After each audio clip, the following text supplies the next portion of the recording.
The black is a better athlete to begin with because he's been bred to be that way.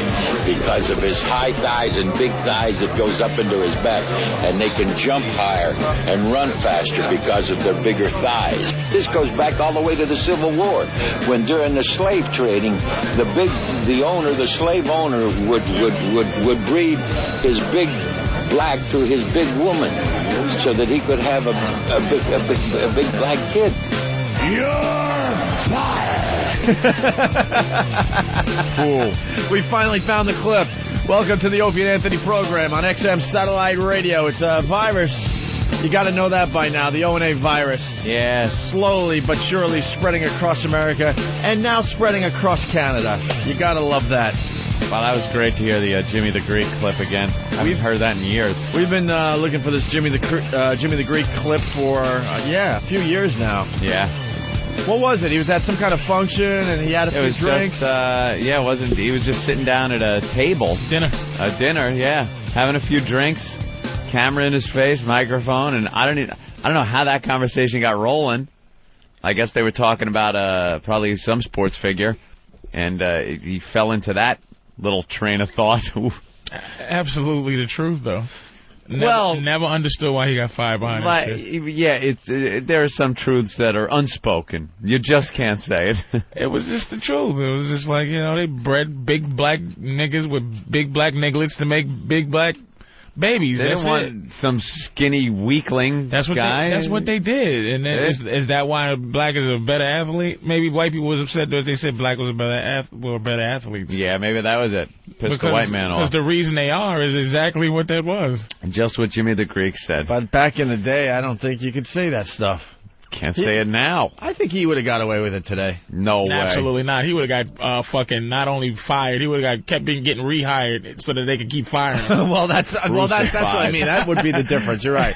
He would do his time and then he'd be back on TV. Just crucified. It would be much worse. That was back during fucking All in the Family when he said that shit. That was back in the Howard Cosell days. Look at that little monkey scamper. I call a lot of people little monkeys. That was his excuse. Look at that. Can we find that clip too, the Howard Cosell clip? That's a great one. And I'm not sure that was racist. Like, sometimes I really want to say everything white people do is racist just to say it. Right. But, context is... people who don't understand context, I tend to believe women just don't understand context. Yeah. It's just the word is the word, and doesn't matter where it is or what it's being used for. Right. But look at that little monkey. It just was something that popped in his dumb. I'm sure he was latent racist, but he was an old Jew. How racist could he be? But I'm sure he didn't. He was probably pissed because it's like, my God, I wasn't trying to be racist. If I was trying, you'd have known it. Look at that little cooner run. Yeah, exactly. And it pisses you off when you get accused of doing something that you didn't, that you do. You've done it before. You do it. You get accused of it when you weren't doing it. It's like, wait a minute. No, let me give you an example of when I did do that. He's running like he thinks he's free from slavery. Look at him running. Look at that ashy Negro run his little black cheeks off. He's running like the chains just came off him. Look at him go. So you just want to be... I don't think that Jimmy is that stupid. He wanted to have a job. No. He was just trying to be candid and it's like, hey, it is what it is. This is why. I think it's just the whole equating the black man to an animal type thing. Because if you had the same conversation about thoroughbred racehorses, if you got this little weakling thoroughbred horse that came out, you're not going to use it to breed with another thoroughbred to make the strongest racehorse you can. And with the Civil War, the guy's talking about Civil War days, not fucking what's going on, at the time he said this. And he said that the plantation owners wanted strong workers. So why would they breed, when they had power to do this, some weak black guy with a black woman? It's just what they did. It's but like, you can't say it. You can't say it. Did they really just pick two big mothers out and said, go fuck? Well, it's a whole plan. If you one day while you taking breaks off of being racist, just look at the what they call the the Willie Lynch papers.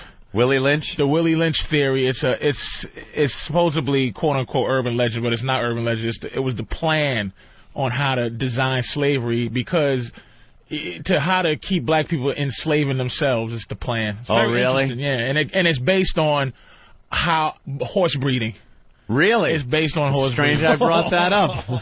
It is. All right, listen. That is strange. I've never heard of that, yet I use the horse analogy. Opie's like, that up. Opie's just like Jimmy the Greek. No. Listen, everybody. Not at all. I'm gonna bring this to the next level. Oh, you're going to bring the people in. I'm bringing the trucker in Nebraska. Fuck no. Fucking nigga. It wasn't based on horses, stupid. It's based on you gotta have faith in and me. dogs. You have to have faith in me sometimes, Patrice. All right, Opie. Watch what I do right now. Oh, Jesus. We got Howard Cosell's son, nephew. Somebody related to Howard Cosell. Wait, I always forget. Grandson. That's right. We have Howard Cosell's grandson. He calls the show every once in a while. Really? For real. I swear to God, this is Colin Cosell. What's up? Colin, you know we have the utmost respect for your grandfather. It's funny. The one morning I just happened to be listening. There I am, all excited for the show to start, and you start off with bashing my grandfather as a racist. No, we actually said he was that was taken out of context. We was giving it to him. Can you imagine though? Hold on, Colin. What a coincidence this is. Just out of nowhere, we finally find the Jimmy the Greek clip. We decided to play it at the start of the show, and Howard, they go into the Howard Cosell thing, and Howard's grandson is listening. Colin's listening. Colin, first of all, you got to start with your impression. Listen to his impression of his grandfather. Never has there been a bigger abomination than calling my grandfather, the late Howard Cosell, a racist. Pretty goddamn good, man. Now, I got to tell you this story real quick, though. The guy that he was referring to as a little monkey, and yes, he did call all his grandchildren little monkeys when we were running around, but the guy's name was Alvin Garrett. And after the game, someone was interviewing him and said, you know, what do you think of these comments that Howard said about you? He said, I'm just glad Howard Cosell knows my name. Yeah, because it was taken out of context. Yeah. I just refuse. I love accusing people of being racist, but it's just it just wasn't. Have you ever seen a little monkey run? They are quick motherfuckers. Little monkey scamper. If you want to talk about someone running fast, regardless of their color, but they're using a little monkey legs. is a good. They're using 4 legs, though. They're not. The barometer would be if he was still alive today and saw King Kong and he goes, "Look at Lawrence Taylor climb that building." LT's really making some headway. He's already up to the 45th floor. Muhammad Ali finally has a challenger. There he is, once known as the Great Cassius Clay, working his way up to floor 52. White woman in hand, this should outrage the American public. Now goes the bi-wing plane.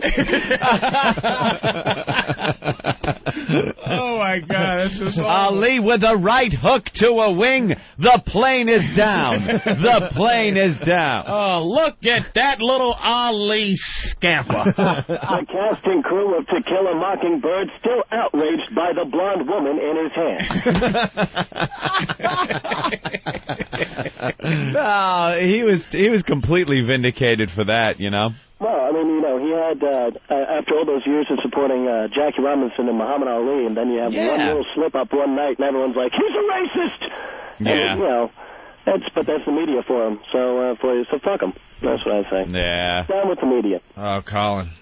Very good. Great job. Thanks for letting me go get on and defend my grandfather. No problem. Anytime there, Colin. Where's the wig again? We still don't know.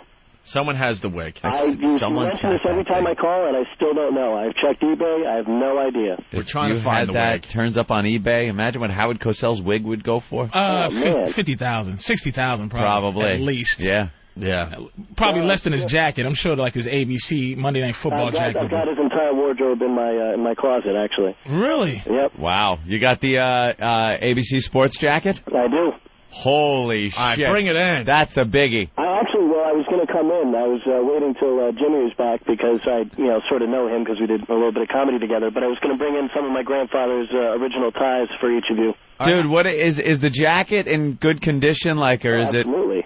Would you be able to bring that in? Because I would love to put it on and take a photo in it. I I could if I'm allowed to shake your hand. Yeah, Anthony, you can absolutely shake my hand. Anthony is strange that way. He's got a picture of him in the Johnny Bravo jacket as well. The Johnny Bravo jacket from the Brady Bunch. That's right. Which was a thrill for me. And Howard Cosell's jacket would be fantastic. Excellent. Well, I'll do what I can. Colin, come in next week. Jimmy's back next week. I will do that. All right, just come in any day. You don't even have to set up an appointment. Yep. All right, just show up. That'll make my friend Frank Nostro very happy. He's like, when are you going to finally go in there? I said, I don't know. I'm waiting for Jimmy. So next week I'll do it. All right, leave us with some Howard. All right. Gentlemen, I wish you the greatest show that you could possibly have. Bring them the funny and take down that big bird-looking son of a bitch, Howard Stern. All right. Thank you, Colin. All right, gentlemen. Colin Cosell, everyone. We have another Jimmy the Greek clip here. They take over coaching like everybody wants them to. There's not going to be anything left for the white people. I mean, all the players are black. I mean, the only thing that the whites control is the coaching jobs. Now, I'm not being derogatory about it, but that's all that's left for them. Oh, what a poor, honest old idiot. That's what he is. Just a dopey ass, honest motherfucker sitting idiot, there. Man. Like, yeah, you gotta leave the coaching for some of the white What the fuck are we guys. gonna do if all the niggas is goddamn coaching now too? Look at that little monkey calling the plays. Look at that little monkey negotiating. Holy shit, he negotiated a contract. God damn. Holy shit, man. That poor, honest old bastard, man. And he was on everything back in the day, like all those variety shows, Bob Hope. You know, he would turn up constantly. Whenever there was a Kentucky Derby, they would always, he was the first guy they would go to. Jimmy the Greek, your picks for this or that? Well, I don't know. I'm looking at this horse, and if it was a colored guy, I'd have to lay my money on it. The guy just didn't know when to cut it off and just shut the fuck up. Let's go to Neil in Wisconsin. Neil, what's up? Hey, guys, Max McGee, the announcer for the Packers about, 10, 12 years ago, Herschel Walker was carrying the ball, and he was running down the sidelines. He says, he looks like he just stole a watermelon headed south. He got into trouble for that one. Oh, my God. If you guys have this stuff, you got to send it into the show. Oh, my God. God. I had it, but take it easy, guys. All right, thank you, Neil. Mistaken racist comments. Yeah. And you just don't. That's why I don't want to give white people credit enough for being that knowledgeable about how to be racist like that. He doesn't want to lose his job. No. Right? So it's just he's a country boy. He's kind of goofy. Yeah. And that he's describing what it is, and it's like no. You can't say boy. You can't say monkey. You can't say watermelon. And you want to just turn around and say fucking racist, but you give it a little too much thought, and you're like, this guy's just stupid. He's just stupid. And, really not a racist. Personalities. It's just stupid. Yeah. Like Cosell's whole personality just doesn't lend itself to being a racist. It just lends itself to being like if you had a guy who's announcing, he just goes, "Oh boy, look at this fucking nigga run." Yeah, there you go. Oh boy, could be a problem. Look at this fucking hole in the water, holding the ball like it's a goddamn watermelon. Well, yeah, another touchdown by a nigga. Yeah. Surprise, surprise, another nigga scored a touchdown. If it was like that, it'd be different. But it's like, look at this little holy Mongolis. You know, like an Italian player. He goes, holy cannoli. Holy cannoli. Why gotta be a cannoli up in this motherfucker? Let's go to Steve in New York. Steve, what do you have? What about Wolf Blitzer on CNN with the Katrina saying they're so poor and so black? They are so poor. They are so black. When he said that. Yeah, we got the Wolf Blitzer, too. Oh, where's the Wolf Blitzer? Huh? He didn't get in trouble for that? He didn't get in trouble. No, because they were so poor and so black. I mean, there really ain't. Yeah, we got all this. We got a lot of this stuff. We got to start playing it now. Oh my God! Eric's trying to find that for us. Yeah, Wolf Blitzer during Katrina. Oh. He's talking with one of the reporters, and of course he's back in CNN Central there, the Situation Room. He's got all those cameras, all those video screens behind him, and he's trying to be a little profound, I guess. And he goes, and these people, you watch the heartbreaking video of them being evacuated from the rooftops and no food or water, and they are so poor. And they are so black. Wow. And if you didn't see him trying to muster up that emotion, like if he just goes on and just struggling and just what difference does it make? Yeah, who cares? When you look at all you see are a sea of black faces. Wet niggas. What are you gonna do? We have another one. Turtlehead. Hey, good morning, fellas. Good morning. Hey, don't forget, I don't know if Patrice ever heard it, Martin Luther King Day. What? That was the weather guy. Yeah, do we have that one? He got fired, man. Oh, my God. He got fired before they went to sports right after the weather. That is fraudian up right the away. ass hole. Because he was saying Martin Luther King Day, and he said Martin, like he slipped up before he even got to King. So King came out like Coon, and it didn't even all the way come out. It was like Martin Luther King, like, oh no. He was going to say cold front, or I don't know. He was thinking, he got all messed up. It seemed like it, but Freudian, yeah. It didn't seem like he... With his buddies, he could say that all the time, and then it came out when he... Yeah. Here's what I decree. Here's the decree we make right now. Mm-hmm. When any white guy does something like that, the black community gets to vote on whether he gets fired or not. Yeah, but that's an instant fired. It's not, because... If the black community gets to vote? You know who black people didn't give a shit about? Was Rush Limbaugh. Saying that, remember he was talking about, what's the quarterback for Philly? McNabb. And he goes, they want to, he's a black quarterback. He stinks. He goes, he sucks, but they're pumping him up because you need a black quarterback to be good. He got some heat for that, though. He got fired. For that, for ESPN, he got fired. Oh, from ESPN, yeah. But I'm not positively sure that he's not. That it was Rush Limbaugh himself is what he is. But it's like, I don't know if that's a racist comment to go. I'm not sure if the NFL doesn't need black quarterbacks. They might need them because it was a stigma all that time. So it's like, I'm not sure Rush should be. I'm not sure. In that situation, though, unless you have the piece of paper from the NFL higher-ups that said, we really need a lot more black quarterbacks. So you could show it and go, see, I was just saying that. If you're speculating like he was like that, then it can be construed as being racism, and out you go. We got the Wolf Blitzer clip. Here's Wolf. As much as you see that picture, though, you simply get chills every time you see these poor individuals. As Jack Cafferty just pointed out, so tragically, so many of these people, almost all of them that we see, are so poor and they are so black, and this is going to raise lots of questions for people who are watching this story unfold. We'll take a quick break. More of our special coverage right after this. Yeah, we'll take a quick break. All right. I absolutely know where he was going with that. He just fucked up. I really think he meant to say, they're so poor and so many of them are black. Right. Like, that's what he meant. It's not like they're so black. Like, look at that motherfucker. You can't see him. It's fucking dusk, and already I can't see the motherfucker, how many Homer Simpson dopes did you think throughout the producers and all the... Yeah, so poor and so black. So black. Dope! Holy shit! Oh, damn! Well, go to commercial. We'll be right back after this But what break. are you saying about the rednecks, like in the tornado? It's like there's no... That's the thing that keeps us apart, is that you give white people so much credit for being able to, like, affect your life with their little statements. But it's like, oh, look at the poor white people in tornado. Oh, look at them. They're just so... They shouldn't be in this position because they're white. Because they're white. It should be black folks blowing away. Oh, God. I don't like...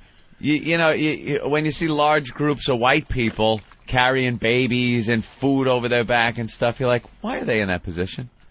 Why the fuck? Why? But then Katrina, you see just like huge groups of black people walking around with babies and groceries and everything, whatever they can carry, and you're like, oh, well, You know, they're poor down there. They should have known to fucking leave, and the water came in.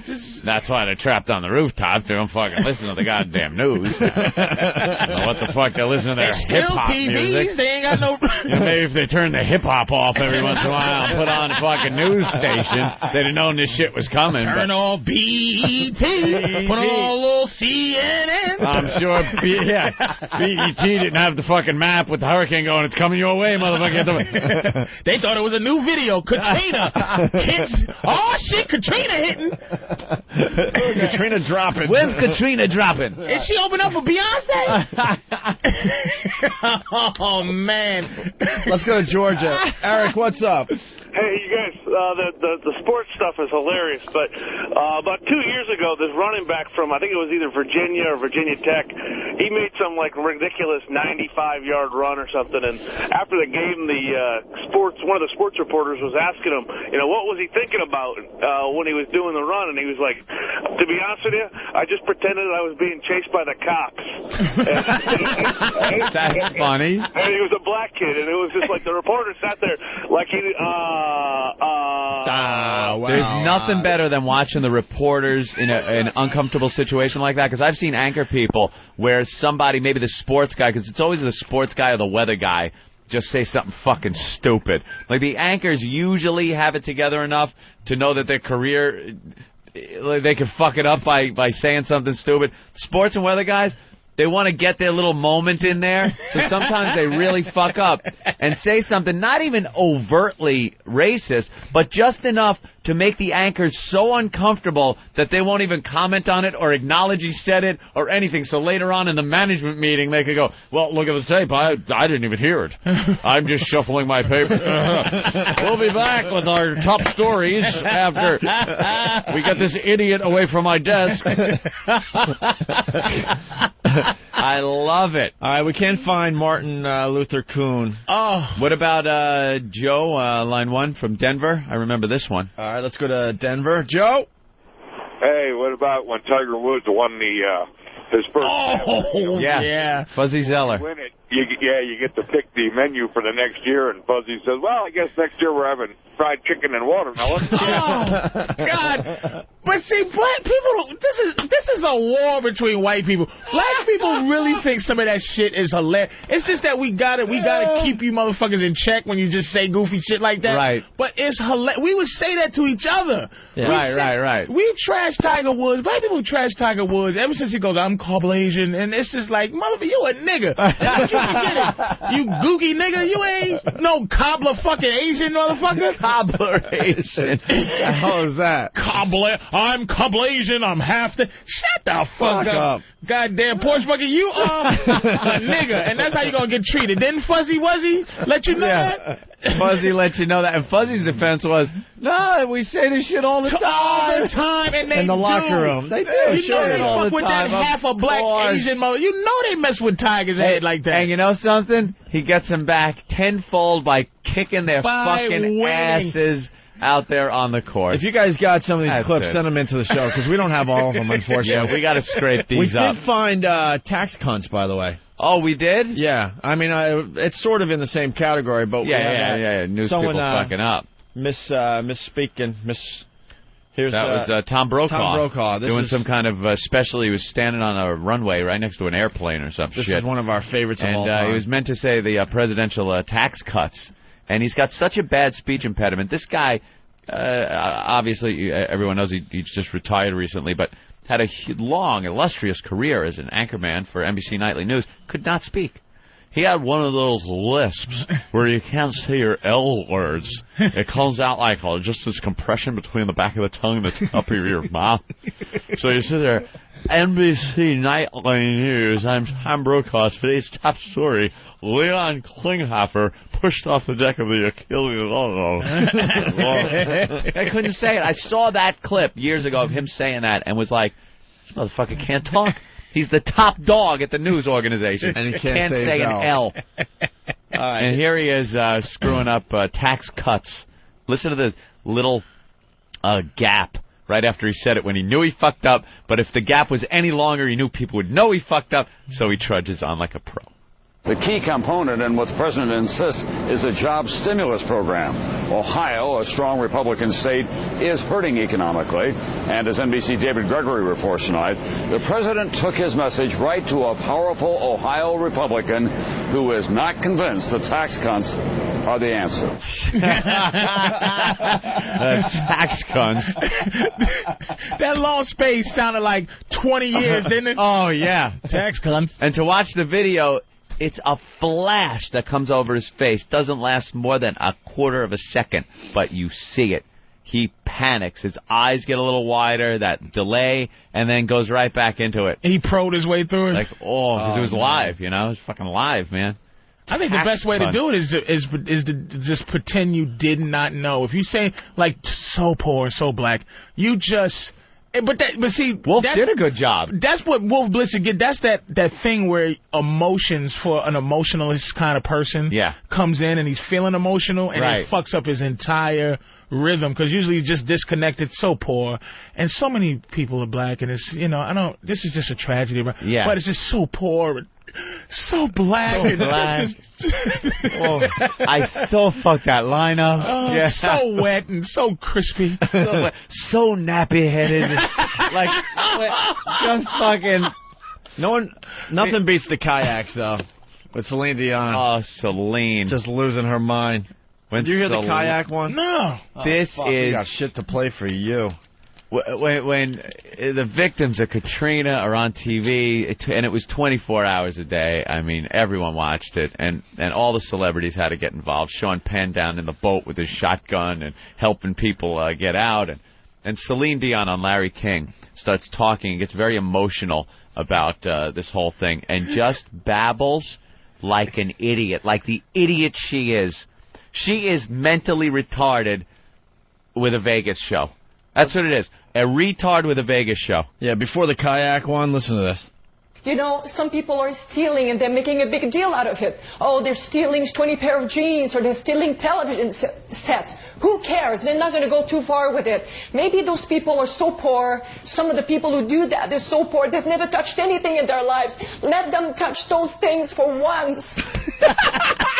All right, only a fucking mongoloid retard would even have a thought process like that.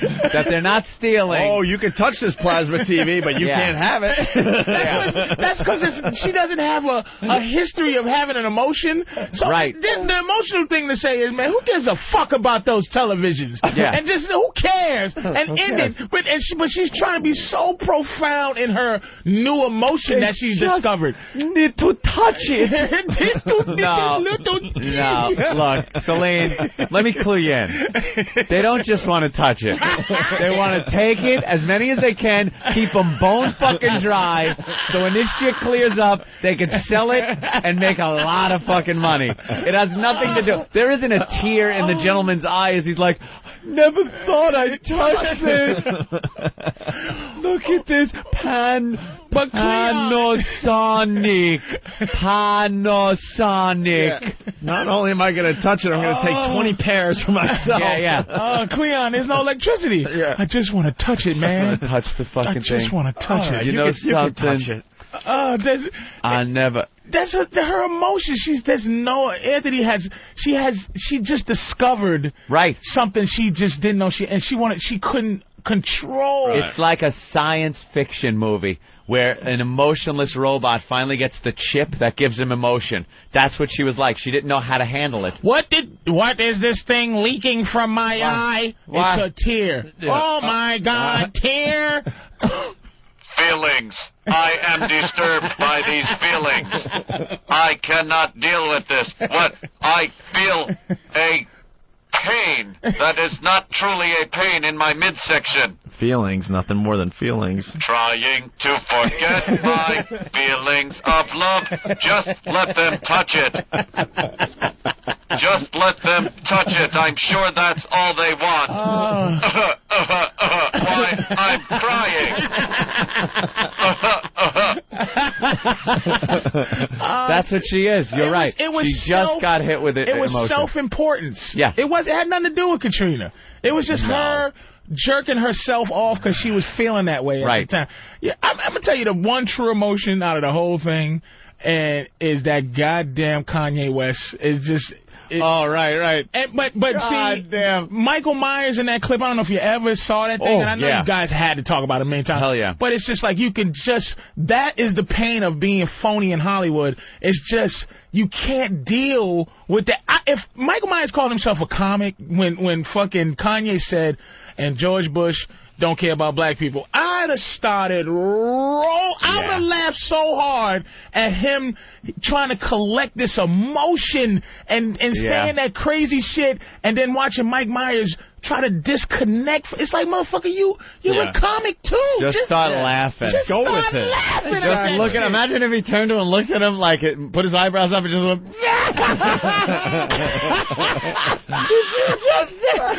It's these people are struggling to be honest, man. That's the fucked up thing about this business. That's what's good about the radio. Is like you could just yap about some shit, be honest, and it's just it doesn't hurt. You know, you say some shit, you might say a little tsunami shit. Wrong here. But what are you going to do? What are you going to do? But you could be honest, but there is no honesty left. The honesty, whatever little piece of honesty anyone really wants to come out with in Hollywood, in that whole circle, has to be covered up in this armor. You know, that like it's not even honesty anymore. But what's the drive for that? What is the root of dishonesty in terms of why can't people just say what they want? Because who's in charge of this new phenomenon when you can't say shit? There's so many little interest groups now that have such a loud voice. Like, you don't need the NAACP coming after you anymore. You need, like, the fucking 125th Street fucking committee that thinks you're a fucking asshole. You don't need the whole... You don't need the whole shebang anymore. It's anything you say now. There is a group. You could talk about fucking anything, and there will be a group that will write a letter and be offended. And everyone, especially in Hollywood, that has careers and sponsorships, and the more corporations that get involved with stuff, the more they don't want to offend anybody. Now, how much money would you need to have in your pockets, right, before offending anybody didn't mean shit to you? Where you felt comfortable enough to say, God, fuck yeah, I got this many millions. You know what? Blow me. We almost have enough. It would be a lot. That's the beauty of satellite radio. We don't have to really worry about sponsors yet. It's not so much money, though. It's like boredom. What am I going to do? Yeah, we want to do this. What am I going to do? I kind of enjoyed this job. Let's get back on track. We got the Celine Dion. Take it from me. We got the kayak clip here. Let's listen in on this. Oh, the kayak. Patrice has listen never heard to this genius. It is, you know, when I was hearing a couple of days ago that these things are not reachable, it's too full of water. Maybe I'm too much like I'm not thinking with my head. I'm talking with my heart. Nobody can open any roofs. The helicopters flying in. Take 2 people at a time. Take a kayak. Go into those walls. There's kids being raped at night. We hear gunshots. Big guns. What's that? Those people are praying. They're walking. They're like this. Hello? Do you see us? We're dying. Celine, it's terrible. I do not want to talk to you about money. Celine segue. And people are dying, and cheese, but things are floating away. How come gum? What? Die! Why? They punch my teeth. They hit me and punch me. My gums are bleeding. She sounded like, come on. The jerky. I drive cab, but my teeth, they're killing me. Is this dental malpractice? Take the kayak. Get through those walls. What walls? The walls? Smash the walls with the kayak? Children are being raped with the big guns and the... What? And this is the guy sitting there listening to that shit said, Celine, the walls? What he said? Smash the kayak against what? Against the wall? What? Get the kayak. What are you going to do with a fucking kayak, first of all? And then have the people do the kayak row? Yeah. They're going to be rowing with the single oar. No. You have to kneel in the kayak. Yeah. So that you can do the kayak row. You can't sit in the kayak. They don't know how to sit in kayak. Kayak, get the kayak. Why would they take a kayak? You can't carry a fucking, like, a butter knife in a kayak, never mind a saw to get through a roof or a wall. Take the jackhammers and heavy equipment, put them on a kayak. Why? If you're going to fantasize about what she wants to happen, how about you get a big boat in there and some fucking big helicopters? Take 2 people at a time. I think they were taking more than 2 at a time in the helicopter. That is the most uninformed jackass I've ever heard talk about that. It was just so... her emotions were so new to the poor thing. Yeah. Oh, that's hilarious. The Titanic is sinking. You know, get a log raft out there to help them. You know what? And the ice pick and fur things. Ice is. People are freezing in the waters. Why can't we drop some warm socks for them? No, you don't understand. It's like they're in the North Atlantic. It's freezing. The ship went down and stuff. I know we have to help them. Get some hand warmers, some gloves for when they are waiting. Take gas boilers. They could do gas that. Boilers. Get some hair blowers and some generators so they can use that to dry their wet heads so they don't catch cold in the icy North Atlantic. Why? Oh, poor thing. You gotta feel bad when she meant well. Brand new to emotions. Get the ice chippers. Everyone on the front of the boat could chip the iceberg. What an underestimating idiot this woman is. Take a kayak and the walls. But she wasn't saying what to do with anything. She was just naming stuff. Just blurting shit out. Kayak, walls, onions. What, bitch, is this a recipe? You cooking soup? Take the soup. Now mix in some parsley. The people hungry. Look, they're walking. Hello. The word is kayak. It's like basil. Kayak. Onion. Boat. Helicopter. Or walls. Wood. Onions. Kayak. Wood. Kayak. Onion. Wait a minute. Kayak, wood, onion. God. Celine, the password is kayak. Okay, I'd like to play. Small boat. Help people. Walls. 2. Alternating rowing. Helicopters. Rapids. And black people. Huh? Hello. Black people. Onions. Plasma TVs. Touch them. Touch TV. Oh, what a dope. What an ass. All right, now we got to back up a little bit. We found the Martin Luther King Day thing. Oh, God damn it. This all started with one stupid clip this morning. Yeah. We were sitting around going, how are we going to start the show today? And this is how it starts. It amazes me every day we pull this off.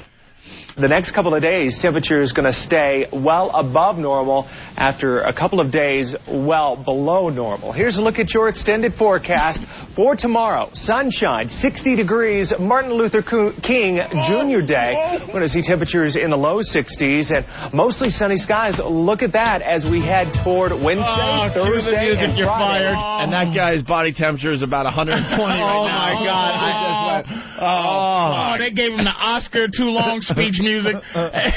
Here's what I think happened. If you would play it again, you could hear this. And this is, maybe I'm wrong, but I'm giving the guy the benefit of the doubt. Why would you, first of all, why the fuck would you go on the news and say that on purpose? You wouldn't. Just wouldn't. You wouldn't. He's saying Martin Luther King Jr. The ooh in Junior and the K in King.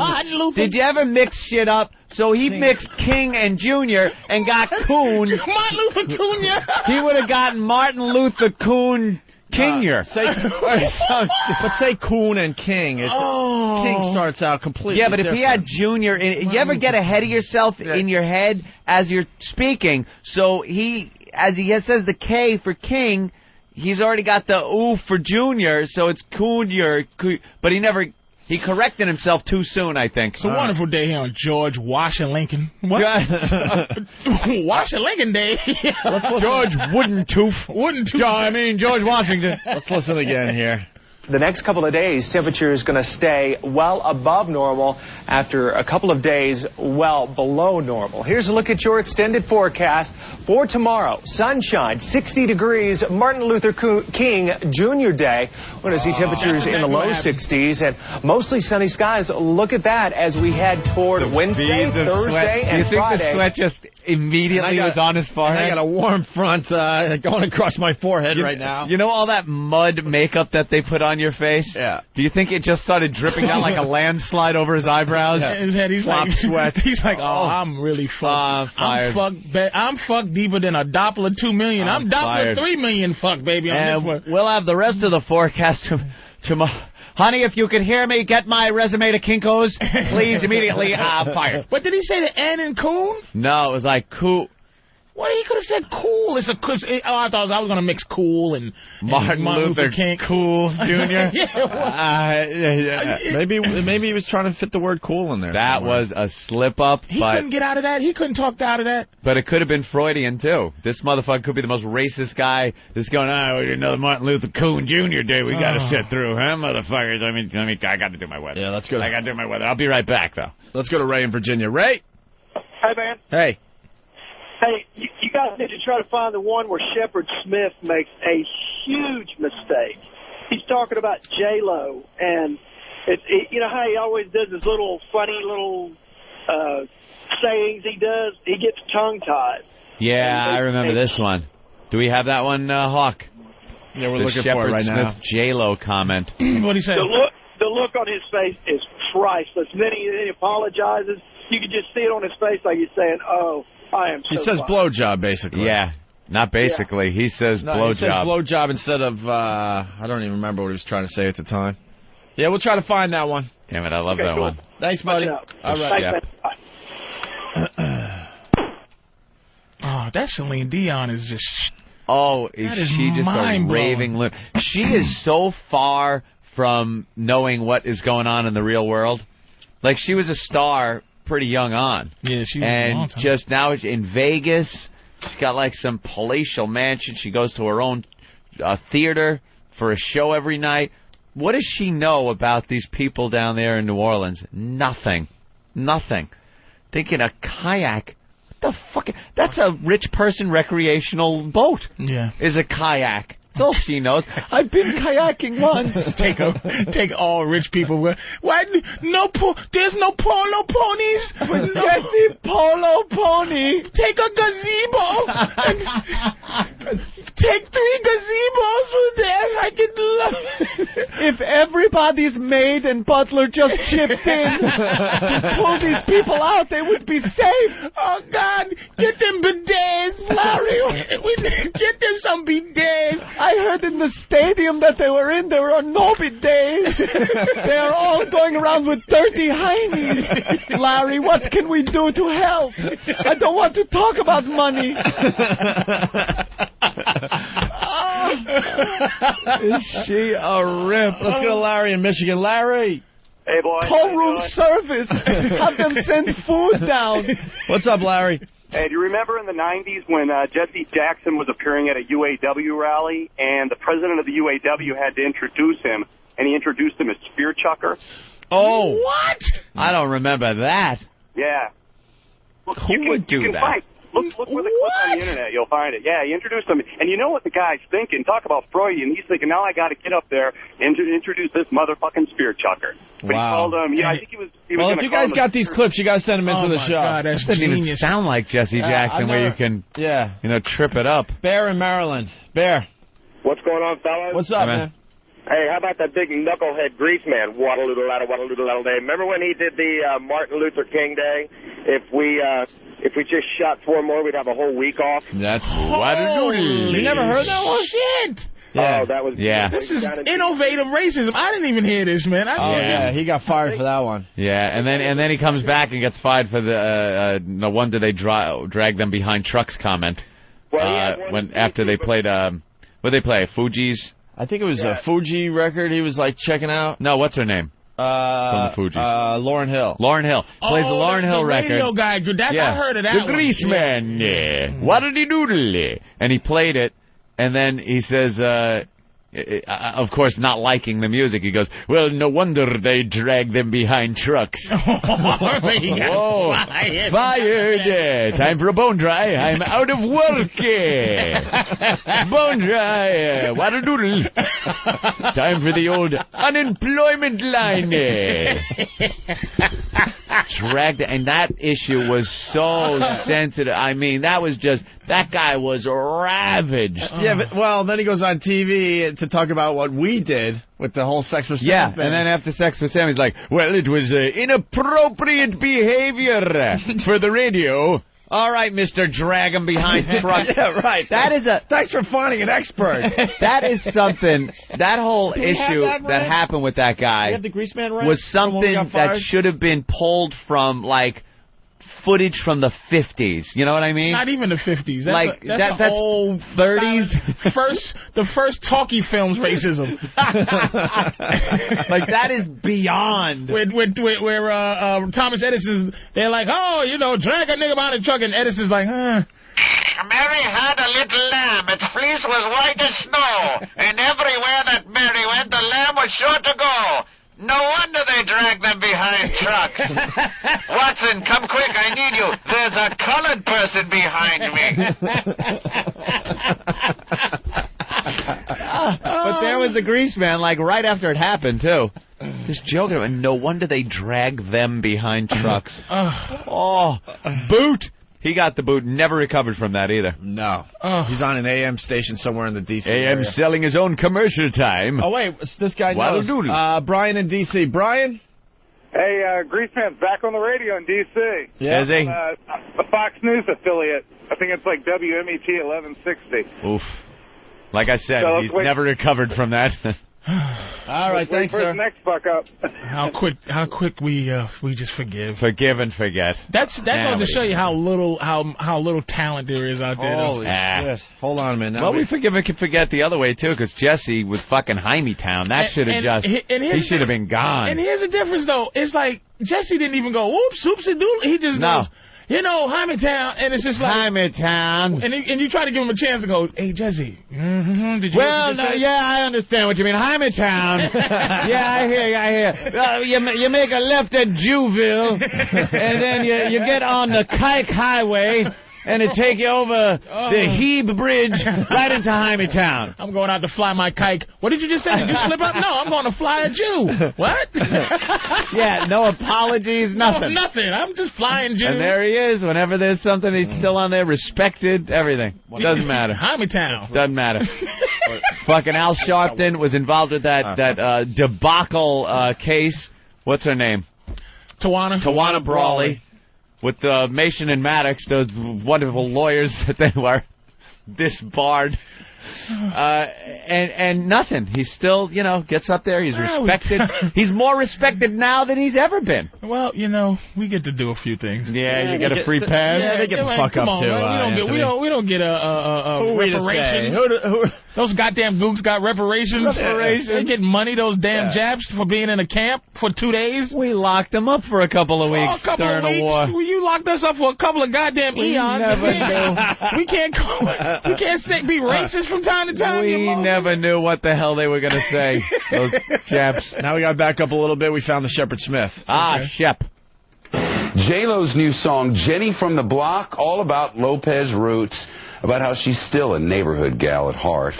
But folks from that street in New York, the Bronx section, sound more likely to give her a curb job than a blow job or block party. The New York Post was sorry about that slip up there. I have no idea how that happened. God bless Shepard. Acknowledge it. That's your news and the G Block, as Fox reports this Monday, November the 4th, 2002. And still ahead, the most watched prime time in all of cable news.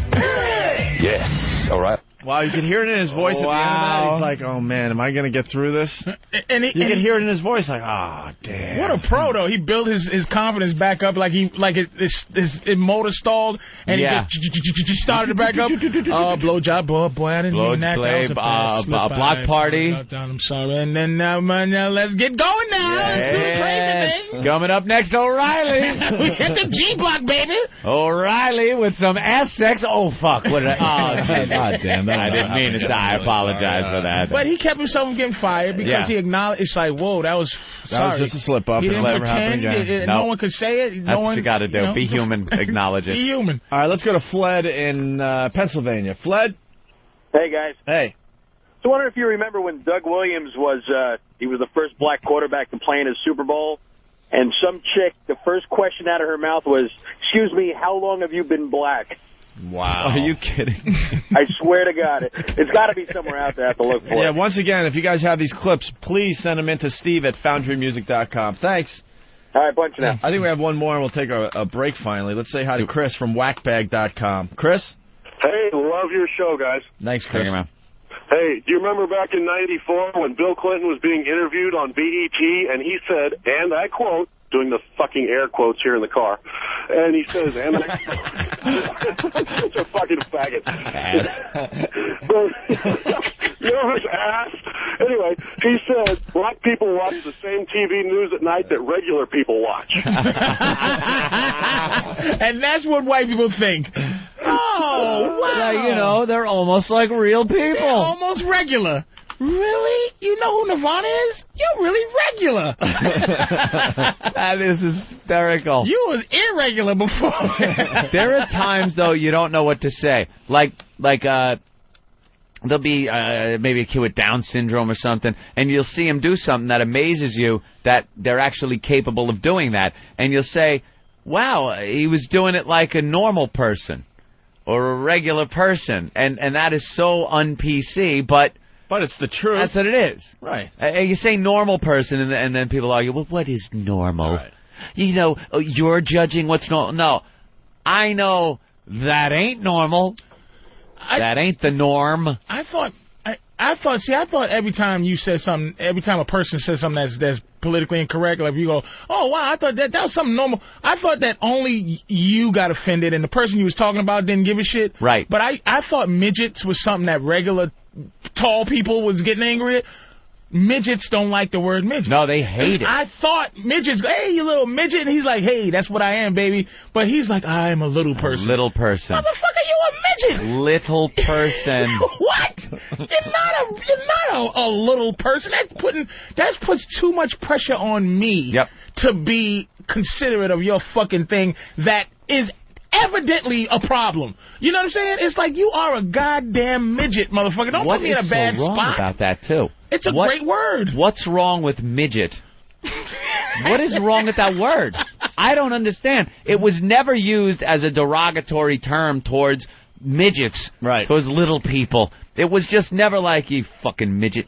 You know, hey, don't use the M word. I'm going to be pissed. You know, it's just what they were. And then all of a sudden, they just decided, no, midget is a bad word now. We want to be called little people. What do you think they was calling on a set of Oz, on the Wizard of Oz? Get the fucking midget. Get over there. Here's the midgets on the set. Midgets on the set. We're doing the Yellow Brick Road scene. Midgets to the set, please. And you know they weren't like, motherfuckers calling us midgets again. But we're little people. Hey, director, up down here. We're fucking little people, asshole. You know, we're not going to answer to midget anymore. All right, little people to the set. Thank you. Much better, motherfucker. It doesn't happen like that. Is this midget cursing me the fuck out? Yeah. You gotta get out my face with your thumb arms before I toss you through a window. And you know, back then, they were a dime a dozen, too. Like, they've weeded them out with friggin' testing With and genetics shit. and shit. Genetic. Like, there's a fucking doctor. The second you shoot a load inside your woman, he could be bedside going, it's going to be a midget. Kill it. I saw the test that we did. I could see by the residue left on your mattress. You fucking midget. You want? I'll bring the equipment in right now. We got a vacuum. We'll suck that fucker right out. You won't have to worry about having to be embarrassed for the rest of your life. But back then, that was a dwarfy load. That load was dwarfing. God Back then, one of those motherfuckers mouth off about little people. They swing the door to MGM open. Any midgets want a job? Any midgets? Oh, hey, I'm there. Follow the yellow brick road. And then a bunch of midgets come running over the hill like gremlins. Wait, we only need 10. Hey, hold it back. One midget comes and then looks back and does the wave, and it's 10,000 midgets. What it was like back in the fucking 30s. Midgets galore. They the ones who wrote that song, Hi-ho. They came in. Hi-ho, hi-ho. It's off to work we go. How many you need?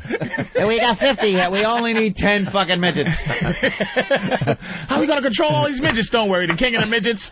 Attention. Go like Malcolm X, like Denzel from Malcolm X. He just held his hand up and did the point, and all the midgets left. Brought the midgets down to the MGM theater. There's some midgets out there that need work. Listen, take these motherfuckers and go. And then the women in the cop then goes, no midget should have this much power. You right, nigga. Assalamu alaikum.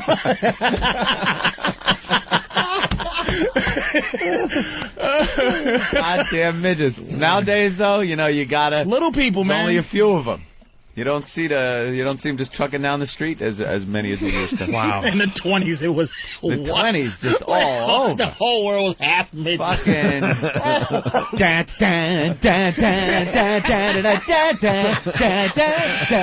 Little midget hands doing the Charleston. Hey, baby, you want to shake a leg at the Cotton Club tonight? Now you're hard-pressed to find one. I could go a month. Hard-pressed. It's hard-pressed to find a midget. Dude, you go out there, I dare you, a fucking month will go by, 2 months, 6 months. You won't see one fucking midget. Patrice, you have no idea. We have a bit called the Midget Sighting of the Day, and we can't do it every day because they're hard to find. It's just, it ain't like the old days. As if people are looking. They're looking. You're hard-pressed to find a midget. Listen, we're doing a remake of Wizard of Oz. We're doing Wizard of Oz 2. We need midgets. Damn. See, we interrupt this program. They got a CGI midgets. Yeah. The Ozone Midget Sighting of the Day. See, we have an intro and an outro for the bit, but we can't find the midgets. And the only reason it is a bit in the first place is because a midget sighting is something unique. It's very rare. It's rare. Yeah. And then so the we want person to know will about call it and describe what he's seeing. You think we're kidding? Listen again. We interrupt this program to bring you the Ozone Midget Sighting of the Day. And then we get this. Dude, I'm in the supermarket right now, and I see a midget, and he's pushing the fucking shopping cart. I swear to God, it looks like he's on that playground thing where you swing from one bar to another. He's reaching up and pushing a fucking shopping cart. It's the funniest fucking thing I ever seen. Well, we got one sort of. Bob in Baltimore. Bob? Hey, guys. Hey, Bob. What's up, Bob? I can relate what happened to me with one of them little fuckers one day. Yeah. Me and some friends went into a bar, and I'm 6'4". And there was 3 or 4 of them in there. We started striking up a conversation with them, just talking. And I said something to the effect of, you know, it must be really tough being a midget in this society. Well, the guy took such an offense to it, the little fucker come over and punched up right in my nut. They do have a great height for really nailing you right in the balls. I mean, you know, and I thought, what the fuck did I say? Yeah, how do you defend against We're that? not midgets. We're little people. That's exactly what he said. He said, we're not midgets, we're not munchkins, and we're not dwarfs. All right. Man. Here's the money. Yeah. Fucking Ron Jeremy. Porn on cell phones and iPods. Adults only. This is a news report that they're doing right now. This is the stuff I've been talking about. Mm-hmm. Everyone's downloading shit onto their phones and onto their iPods. Yeah, they were bragging that you could get, like, the Desperate Housewives on your iPod. Fuck that. Who the fuck cares? It's all going to be about... Give me gas for my cell phone. Quick porn clips. It's not going to be about sitting there Mobile and watching. porn sales this year, $1 billion. $1 billion. Why the fuck don't we have things like the Wiffle Ball Bat Challenge available for download in its entirety? Hardcore pornography. That's what I'm talking about. Quick clips, 5-10 minutes, where people can download it onto their iPods and cell phones and watch in glee. What about a clip of intern Bill smelling that homeless hooker's ass? That homeless hooker's ass. Whoa! Oh, it was beautiful. She came in here just stankin'. Took all her clothes off, not a stitch on her. All fours on the Liberator. A mess. She was homeless and she hasn't showered in a while. It stunk so bad. We made her spread her ass cheeks open, and we made him put his nose 1 inch from her actual hole. Yeah, and sniff. It was a beautiful thing. Breathe deep the gathering gloom, and he did. Watch lights fade from every room. I had to play that fucking song 1,000 times, man. Of course you did. Man. Moody Blues. And, yeah, like that stuff, who wouldn't want to download that? Ron Jeremy's got his own site now. I just saw that. Yeah. Where you could download porn to cell phones and stuff. That man's a genius. Well, we need some good people working for us behind the scenes. Let's get on this. We don't have that. I'm too lazy. I need people. There's been no porn since I've been here. We just talking about movies and Celine Dion. Give me a little baseball bat in the bring them some pornography. You know why? Stick something somewhere They before sit there with no nudity. You're looking at two smart broadcasters. Really? Where? You could get this shit everywhere, so it's not as exciting as it used to be. Having the naked chicks on the radio. We do it every Why so don't you often. turn it We back do it into just you? enough. I'm talking about me. Patrice I haven't wants to seen see it. it. Oh, you just want to see it. Jesus Christ. I hope he turns it into, because we're geniuses. I know We that. are But can I see a geniuses. baseball bat in the This is hand, our please? career we're talking about, Patrice. We jumped on satellite radio a little over a year ago, and we're like, fuck, shit, cunt, blah, motherfucker, and we would go to the phones, and people were like, yeah, so what else you got, man? Who cares? You can curse. Woo-hoo. Hoo-hoo. Hoo-hoo. Tell him, Fred. All right. That was a hell of an hour of radio. Wow, it's an hour already. Now we could go into midget talk. They're standing by, but... Midgets are standing. Midgets. Are there really midgets standing by? There's Midgetville in Virginia. Midget started a fight with me in a bar. How does a midget start a fucking These fight? little uptight fuckers. Start a fight. Bob in Hey, Buffalo. Buster. Yeah. Go ahead. Outside of Buffalo, there's a big mall called the Galleria Mall. There's a midget that's actually a security guard, and every time we're in there, I got a 12-year-old daughter, and he ain't no taller than her. We're walking through the mall, and this guy, he's walking around with his fake New York State Trooper black hat, and his shoulders are all up in the air, like his shit don't think he's walking around. And then every time I see him, I just start cracking up, thinking, what the hell is he going to do against a motherfucker that's going to grab something from the store and run? You could just outrun him. He must have been born in, what was that town? Lovejoy? Oh, Jesus. Was it Lovejoy? Yeah. Local reference of the day. Thank look you. at that. Oh, my God. Dude, I spent 3 years in Buffalo, this Lovejoy area. Holy shit. I took a drive through that once. It's a ghost town now. Really? What do they find, like nuclear waste under the neighborhood? Oh, is it sort of like a Love Canal kind of thing? Yeah, what was the story there, Bob? A lot of midgets? No, in Lovejoy they didn't find it. It was just outside of Lovejoy, more of East Buffalo, South Buffalo area. They found more of that nuclear waste crap. Yeah, they found some nuclear shit, so that this town just evacuated, and it just sits there to this day. They didn't know. Although I heard that shit. Although I heard they made it into very cheap housing, and people are buying up those houses now. But when I was up there, you would drive through these neighborhoods. It was creepy as hell, man. There was like grass growing through the sidewalk now. All the houses unkept, obviously. Kids' toys in the driveway still. People just took picked their up and shit left. And this town just sat there like a ghost town for many, many years. Creepy. They ain't getting any better, that's for sure. And the roads, almost little trees, we're growing through them now, and it was unbelievable to check out, man. They would dump shit that would just make ghost towns out of places years ago. They had no clue. Like there was a factory that made watches, and they made glow in the dark numbers, but they were hand painted. So there were all these women that would sit around with these little paintbrushes and dip them in this radioactive paint. It wasn't like the glow-in-the-dark stuff they have now, kind of safe. This was like radium or some shit. and they would just dot, put little dots around the dial. They unscrewed missiles. Yeah. Climbed up a ladder, dipped it in the missile. Take a handful of fucking chowder out of that missile with nuclear goop. And in order to keep the brush tip pointy, they would lick it. Oh, no. So all these women were just coming up with these 5-headed children. Slipper babies. So they figured out that it was the paint, and what do? Just dump barrels of this stuff. Just dump it into the wastewater, into the water and the surrounding area. Now it's like baby Hiroshima over there. And then they built on it. Years after the factory's gone, years, they build on it. And all of a sudden, the children started coming out all fucked up. Oh, and they had to, dig down. In order to clean these things up, they got to bring shit in, get rid of all the dirt. And can you imagine, it's only been 110 years or some shit. That we kind of had that shit figured out. Yeah. All that shit, One of my favorite things ever with X-rays or radiation was in the shoe stores back in ye olden days when they first came up with the X-ray machine. They thought it would be a wise thing for shoe salesmen to know what the people's bone structures look like. So you'd go in, and there were X-ray machines at the shoe stores. You'd stick your feet in here and look at this ancient picture tube with your feet and the bone structure. And the shoe guy would go, well, you see this bone here, you're going to need this type of shoe and stuff.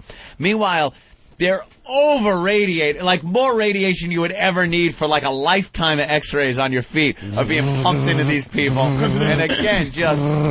Well, Opie doesn't have to worry about this because I know he eats, Opie eats like air and lettuce sandwiches. Yeah, the guy's impervious. But the food is, you got so much shit in the food now. They're saying dead bodies aren't decomposing anymore. Because of the preservatives? Because of all the preservatives. So that's why you can open up a grave and a motherfucker's still in the same, shout-out death pose. All that shit. They're saying that because of all the hormones that they put in chicken, that girls are going through puberty at an earlier age now because of fucking hormones in Damn, chicken. baby, how old are you? 7. What? 7 years old. Look at the set of tits on her. They better adjust the laws now. Yeah, they're going to be doing this with the chickens. They better adjust those laws. And I want to enact the chicken hormone law of 2005. I don't want to get myself in some shit because they're fucking pumping hormones at the chickens. She looked 18, sir. Oh, she was 9? Girl loved chicken. I tell you. Chicken-loving whore. God damn! Shit. You better lower the age. If you're going to use hormones on this chicken, motherfucker, you better lower the age. We got Mermaid Baby update. We did this story. God damn it. I just saw Mermaid Baby on the TV behind you before. It was disgusting. They sort of fixed her. Mermaid Baby's Feet legs. stuck together. This is a little update on a story we did a while all the way ago. up are stuck together. Yeah, she had no snatch or legs. anything. She just had, she looked like a mermaid. No vagina? It was all just one piece. I don't know, they didn't show it. Well, she had to pee. She got to come out of somewhere. Nah, they had to poke a hole somewhere. Oh. I'm serious. There's no hole. Poke a hole. Get the kayak. Get the kayak. Get to help the mermaid baby. What the password? The password is mermaid baby. Mermaid baby. Legs together. Ankle. Vagina. No. Vagina. Poke. Larry. Break through that snatch with the kayak. Kayak. She needs to pee. All right, here we go. Mermaid Baby update. God damn it, man. We went to break a half hour ago. Yeah, let's hear it. I swear to God, we walked in here. We didn't even say hi to Patrice. We're sitting around and how the fuck are we going to start this today? It just starts on its own. You may remember the little girl by the name of Milagros Cerrón. She was born with what they call the mermaid syndrome. This girl from Peru. Well, she's now 19 months old, and there's some good news. The unforgettable image of a baby girl, born with her legs fused seamlessly from her thighs to her heels, feet split in a V like a mermaid tail. Blowing kisses and charming a mob of journalists, the miracle baby, as she's affectionately known in Peru, made her first appearance since a successful surgery to separate her limbs 6 months ago. She is physically stable. Her vital functions are stable. We haven't encountered any problems with her. Her motor skill development is within normal levels. Yeah, but there is a problem. Wow. Shit. Well, we find out in this clip. Milagros Cerrón was born with mermaid syndrome, a rare congenital defect which few babies survive. Her given name rings true because Milagros means miracles in Spanish. I'm proud of this success, says Milagros' father, and I'm happy to see my girl like this.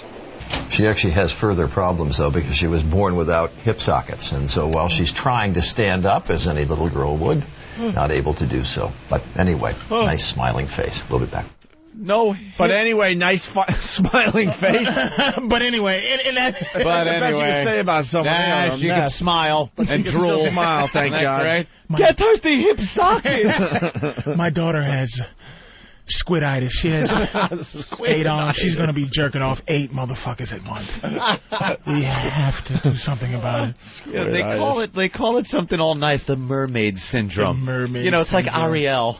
Here she comes. And the thing is, they don't call it that. Songs. Who the fuck? When have you ever fucking heard that? That means that they saw her and go, when it came out, and damn, this bitch is like a mermaid. It's a fucking mermaid. Mermaid. Mermaid syndrome. They call it mermaid syndrome. I'm sure she looks just like Daryl Hannah. But her name... Just like it, right? I'm sure she eats lobster. Milagro. Just lobster shell. You know what I've learned? If you're from one of these countries there, Peru, Ecuador, El Salvador, any of these countries where you need to come here to have your kid be worked on because technology down there, they do it like a rock. Don't have a baby. Don't ever name your baby something like Milagro. It means miracle. Her name, strangely enough, means hope. What's Spanish for normal baby? Name it that. So you don't have to deal with the fucking irony. Fred. Her name is Fred. And perfectly normal. Look at that. 10 fingers, 10 toes. Beautiful child. Her name is fucking Fred. Oh, God. Don't name it. All right, we're going to stop there. Name is Charity. Because the people have been very charitable with her affliction. She has seal syndrome, where she has flippers for hands, a mustache, and tusks. All right, that would be walrus syndrome, but I'm working on without a net here, people. Oh, shit. Look at how long her face is. She has pony face. Yeah. It's gotta be cute. Her little, cute, adorable pony face. And she's so stubborn. Yeah. Look at her go. She has half a Hulk face syndrome. Oh, my God. Oh, shit. Oh, God. Always something adorable. Justin in New Mexico, fuck that. Just throw her in the ocean, and if she is a mermaid, then she will survive. If not, then no more worries from me. Yeah. She ain't no mermaid. Sank right to the fucking bottom. She swims through some sea city down at the bottom. Yeah. There you go. Let her loose. Oh, she has Aquaman talk rings coming out of her mouth talking to the fish. This comes from whackbag.com. Mermaids in your neighborhood, we'll have this fishy business for you at 11. Fishy business. And then Steven from Bayshore, she's no mermaid, she's a squid snatch. And other people asking about the Howie secret. Yeah, we'll get into more secrets after the break. That'd be great. No fucking ball joint sockets in the hips. You could just, once she gets older, grab those feet and just make her clap her feet over her head as you're banging her. Look at her. Hey, she applauded her feet over her head. No hip sockets. If she looks sexy, though, I think that would dedefinitely, work out. If she's a sexy chick and just how all in the fetishes and just have an actual mermaid as your girl, you know what I mean? Yeah, mermaid girl. I'm with mermaid girl. Come on, baby.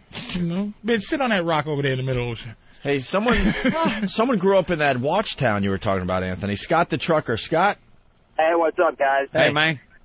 Yeah, you guys were just talking about that watch factory, man. It was Elgin Watch Factory in Elgin, Illinois, dude. Yep. I grew up there, and I remember that factory sitting there, dude, for years. It just sat empty. And somebody bought it and wanted to build, like, a fucking subdivision or, like, a shopping center or some shit there. So they started tearing the fucking building down. Well, they get down to the fucking basement, and they found, like, a basement under the basement. And when they fucking opened it up, there's all these fucking nasty-ass leaking fucking drums and barrels and shit, and all this fucking nasty shit. So they brought somebody down to check this shit out, and it was all fucking, like, radioactive. You are, and you know what the radiation did? It made you a potty mouth, sir. That was every other word was fuck or shit with this guy. He has fuck shit And it disease. came down a fucking factory. There's shit all over the fucking place. Then they found a fucking basement under the fucking basement. He has and there's more shit in the fucking barrel. He has slow Tourette's. Yeah, so I'm got fucking barrels with the fucking shit. Inappropriate speech syndrome. He just curses all the time. Oh, God. Let's go to Joey in Louisiana. Joey. What's up, boys? What's up? What's up, my nigga? Who you talking to? Who? I was Hawk? Anthony, my bad. What up, Joey? Listen, if I see an ugly bitch on the street, does that mean she has Puggle syndrome? Puggles are adorable. Right. That little ugly bitch You up. crash. Let it be known that Puggle. Joey from Louisiana, wrecked our flow this morning. He's the one. He's the one reason that we makes went us to break. go to break now. We were on such We a were roll. There was no flowing. stopping the We show were for break. rocking. He forced the break. That's it. That's it. Oh. There's a time that comes around that you gotta regroup And blame it on Joey. and we gotta blame it on Joey in Louisiana today. All right, but we're gonna go to break with an old Opie and Anthony bit. Actually, it's an Anthony bit. I had nothing to do Really? with this. What year was this? Well, you were 37? talking about Greaseman. Ah, So we found the old Greasola crayons bit. Oh, the racist Greaseman, of course. The racist Greaseman. The story was that Crayola came out with a bunch of new colors. And they were getting rid of some of the politically incorrect ones. That's right. Indian red was a color of a Crayola crayon. And it was supposed to be India red, based on some clay color in India, but and that's why it was called Indian red. But people got upset because they think redskin, Indian, and they actually changed the color, which I thought was politically correct and silly. But the Greaseman had just gotten fired for his racist comment, and we kind of brought the two things together. Yada-doo, diddle-day, yada-daddle, yada-dee. Now, Greaseman, when are you... Snarlins. I was being offensive. Yada-doodle-dee. Gobble-dee-goo. Greaseman, you really got to get another job because we're sick of having you on our show here. Waddle-daddle, please hire me. No. Somebody hire me, the Greaseman, for a radio show. Well, I hear that you're looking at a job for Crayola. Yes. With Crayola, I should Well, say. actually, the Greaseman is coming out with his own line of crayons. Racially insensitive crayons. I looked in the paper and I saw, the Greaseman saw that Crayola is removing Indian red yes. from their box of crayons. Because it's not politically correct and they don't want to tick off any people. Insensitive Right. to the Injuns. That's right. As we like to call them, the cowboy killers. I remember as a cowboy slinging lead against the Injuns, their arrows whooshing over my head. The redskin. But yes, very, very upset about Indian red in the crayon box. Yeah. So Crayola pulled it. Well, they're going to continue making the color. They want people to come up with a new name for that color. Yeah. Let's see. How about Kimosabi? Yeah. Yaddle doodle. Snarling. Bone dry. Yeah. You're just not politically correct, Greaseman. Well, I'm hoping to get some money with my new crayon line. Oh, yeah? Yes, Greasola crayons. Greasola crayons. Greasola crayons. Could you There's name... a sharpener on the side, makes the crayons as pointy as my head. Yaddle daddle, bone dry, yeah. Now, could you name some of the crayons that you will be offering? Well, let's say a young child, a little young waif wants to draw the sun. Oh, that's nice. Nice bright sun. Sure. Little picture in his kindergarten class. You know what color he'd use? In the Greasola crayon set? What? Chink yellow. Yaddle daddle. Just a big circle. You can get colored in with some chink yellow. Yaddle daddle. And of course, you can't complete the scene without maybe some flowers basking in the heat of that chink yellow sun. Well, that would be nice, sure. Right, so you draw some tulips. Okay. And, of course, you use Homo Pink. Homo Pink, a shade of pink loved by bone smugglers everywhere. Yaddle diddle, doodle die. How about Polish purple? Ah, Polish purple sounds neat. Polish purple. Why Polish purple, though? Well, look, it's green. Yiddle diddle die. The crazy Polacks can't get the colors right there. Oh, my. Mick Green. Mick Green? Yes, okay. the color of the shamrocks. That's right. Mick Green, Mick Green. Bone dry, yeah. Yaddle daddle. Wow. And, of course, wetback brown. Of course. And then, of course, I have the special Italian crayon there. And what's that? Look, it's a grease pencil. Greasy little Dago pencil. Yaddle-deedle-doodle-die. Bone dry. Very nice. Oops, I'm being removed from my seat. Hey. Oh, it's happening again, there. Whoa. There they go. They're yanking him out of the studio again. Oh, look at that. Dragged him out again. He's going to go back on his apology tour. Greasola crayons. Greasola crayons. Boy. That's kind of cute, huh? A little insensitive there. Big time. You're checking out the Opie and Anthony program on this fine Whip 'em Out Wednesday. We'll get into the whole WOW phenomenon a little later on. Patrice O'Neill in studio. Goddamn, a lot going on today. I think we got Disturbed stopping by and COC. Actually, Pepper from Corrosion of Conformity.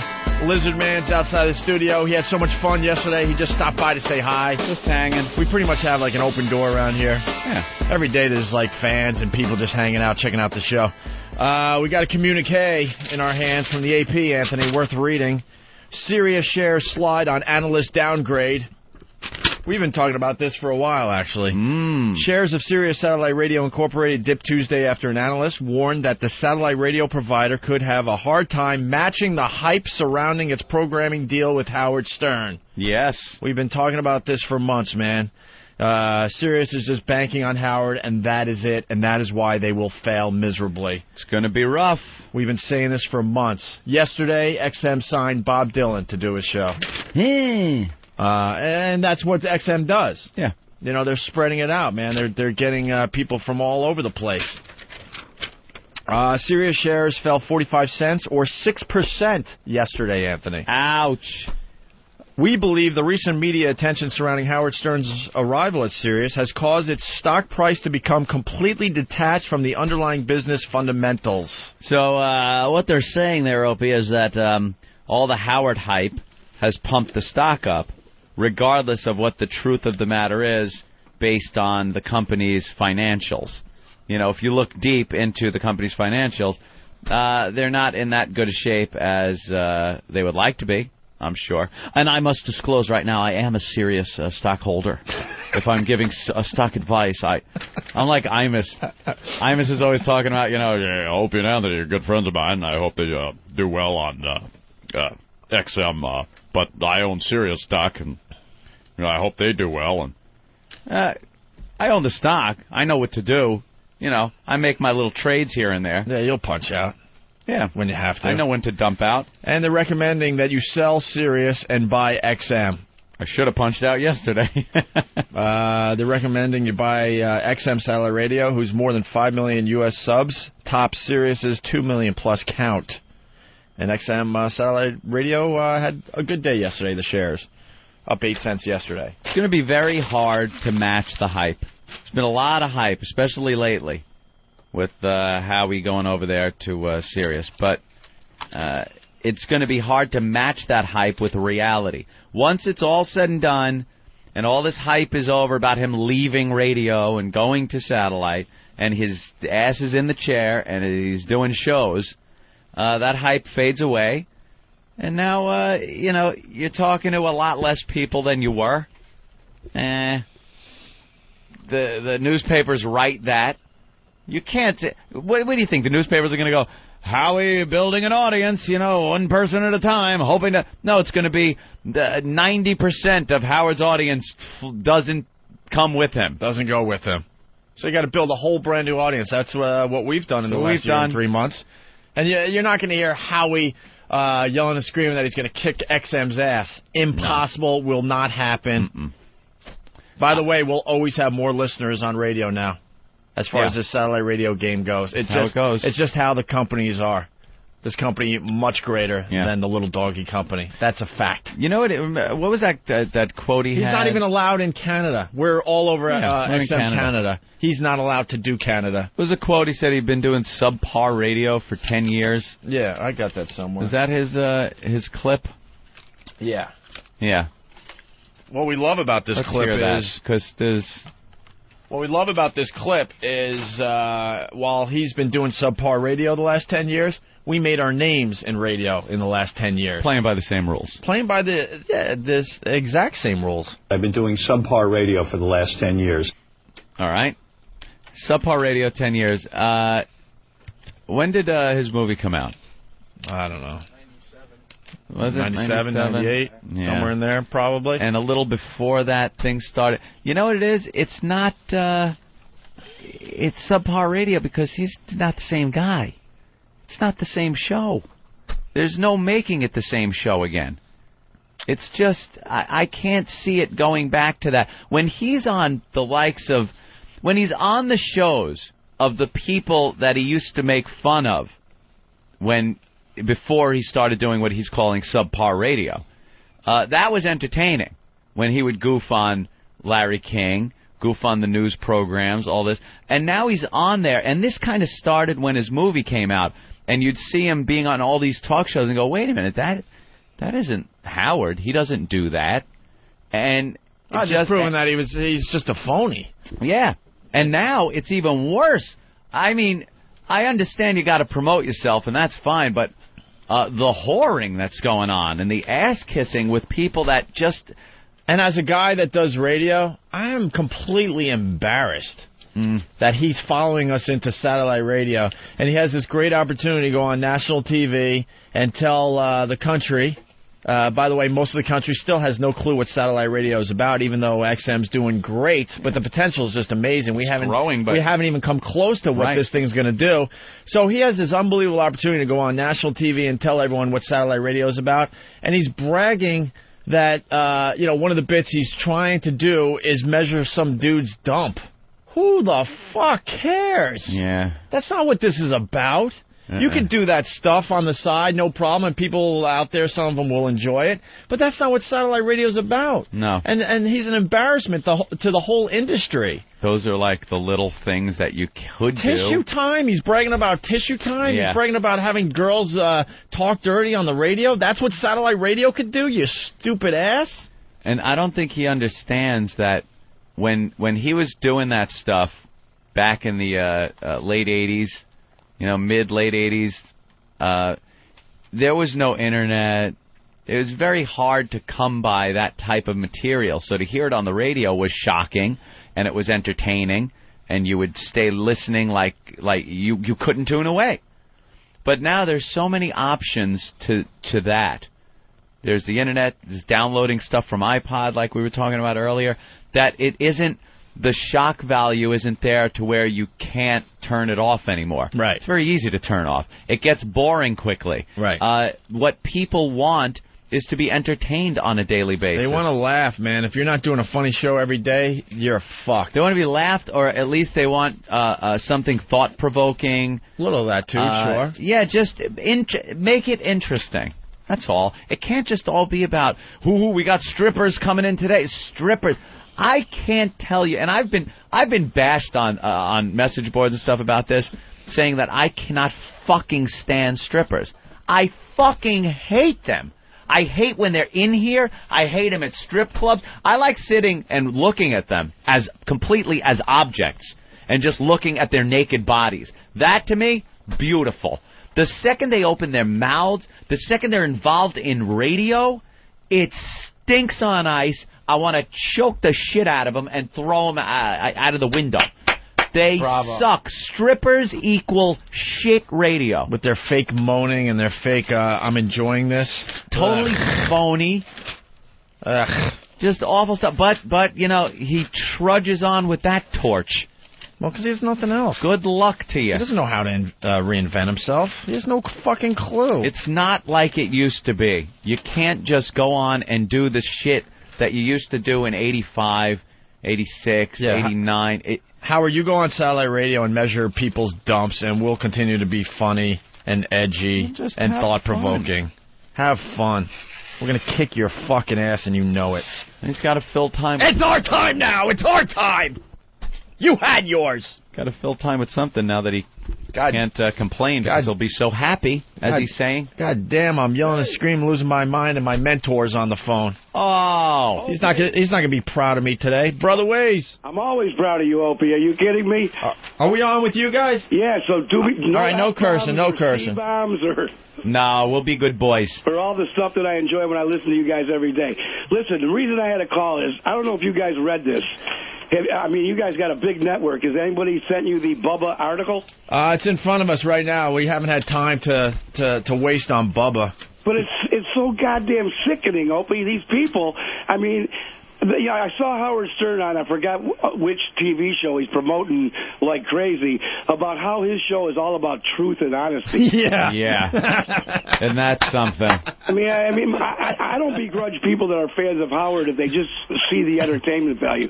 But when they want to believe any crap that he says, it makes you completely sick because he's a big liar and a fake. Hallelujah. We've been saying that for a long time. But check this out. Here's a quote from Bubba. Okay. Howard and I are on the ground level of the next big thing in radio. Yeah. Added Clem, 39, who legally changed his name from Todd to Bubba the Love Sponge. Yeah. When satellite radio does blow up, we're the pioneers. And Howard was the only person who gave me the opportunity. Do they not know you guys exist? Yeah. Well, they're trying to hide that fact. Not only do we exist, we've been doing it for a year and 3 months now. Bubba the Love Sponge personally, called XM and wanted it on XM badly. Sure. They took him off XM. Well, now he forgot it existed. Yeah, and also Howard was on with the Today Show with Katie Couric, and Katie's looking at Howard and going, you're going to be the first shock jock on satellite radio. Oh, God, how do we let that stuff happen? Our company's doing a bad job as far as that goes. They are doing a bad job, but the whole thing is this, Zope, I swear to you, I talk about it often. You got a great show, man, and I think it's way better than Stern when he has it. So the whole thing is, I think they're going to get killed over there, and they're just spending all this money advertising. Who needs to buy that thing to hear Howard's show? And when he starts getting dirty, what's the big deal? You guys are the true pioneers of this, and you're doing a great job. We admitted it, too. When we first started this, we went on and we were cursing and doing this and that, and then we'd go to the phones and people were like, well, so? What else you got, man? No, you got stuff, man. No, I'm just saying, in the beginning, though, that's what we thought it was about. We're like, we could finally, say all the curse words and do this and that, and we realized fast, wow, man, if we do a show where we're just cursing and having strippers in here, we're screwed. Yeah, you're sunk. But the whole thing is, I just can't wait to see what happens when those guys are on with the stuff that you've been doing for a year and change. Somewhere, some legitimate magazine articles and newspaper articles got to come out and tell the truth. Where is it? Yeah, I have no idea. We have to do a better job as a company getting the word out there. It's been frustrating. Howard was on one of these shows last night, The Daily Show, I guess, talking about how he wants to, weigh some dude's dump. That's his innovative radio he's going to do on satellite radio.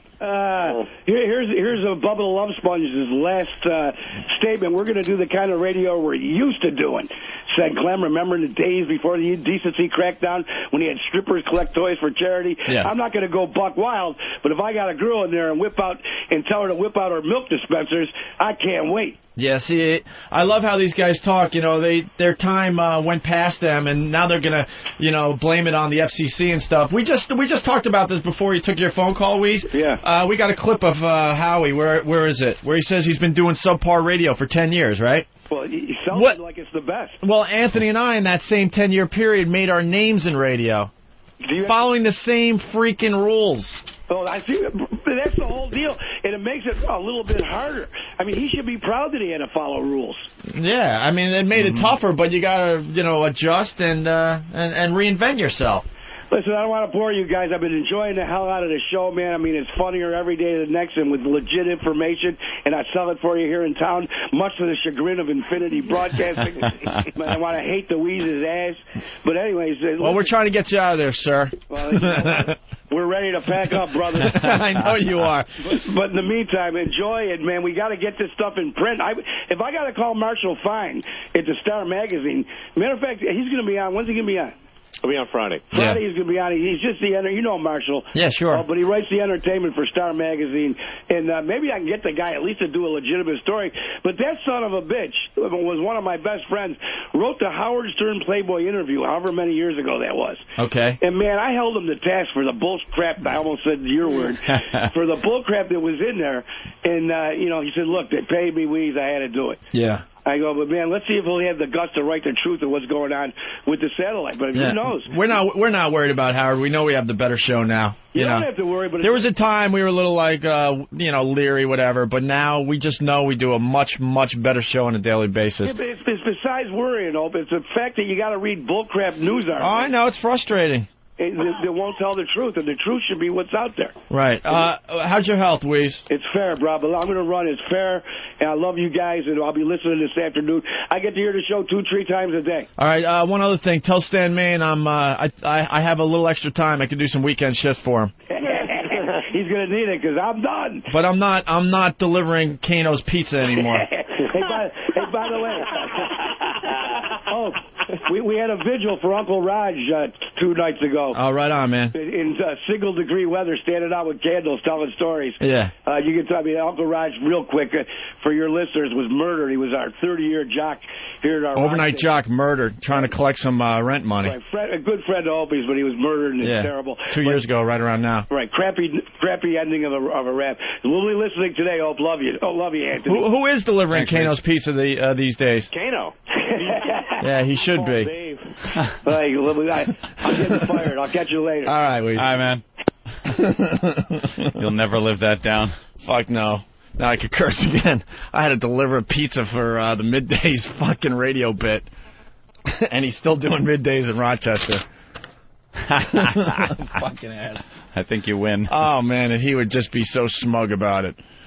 Ugh, giving me directions to the office park and make sure it arrived on time. Not that guy. That's my mentor. That's Brother Weeze. He does mornings in Rochester.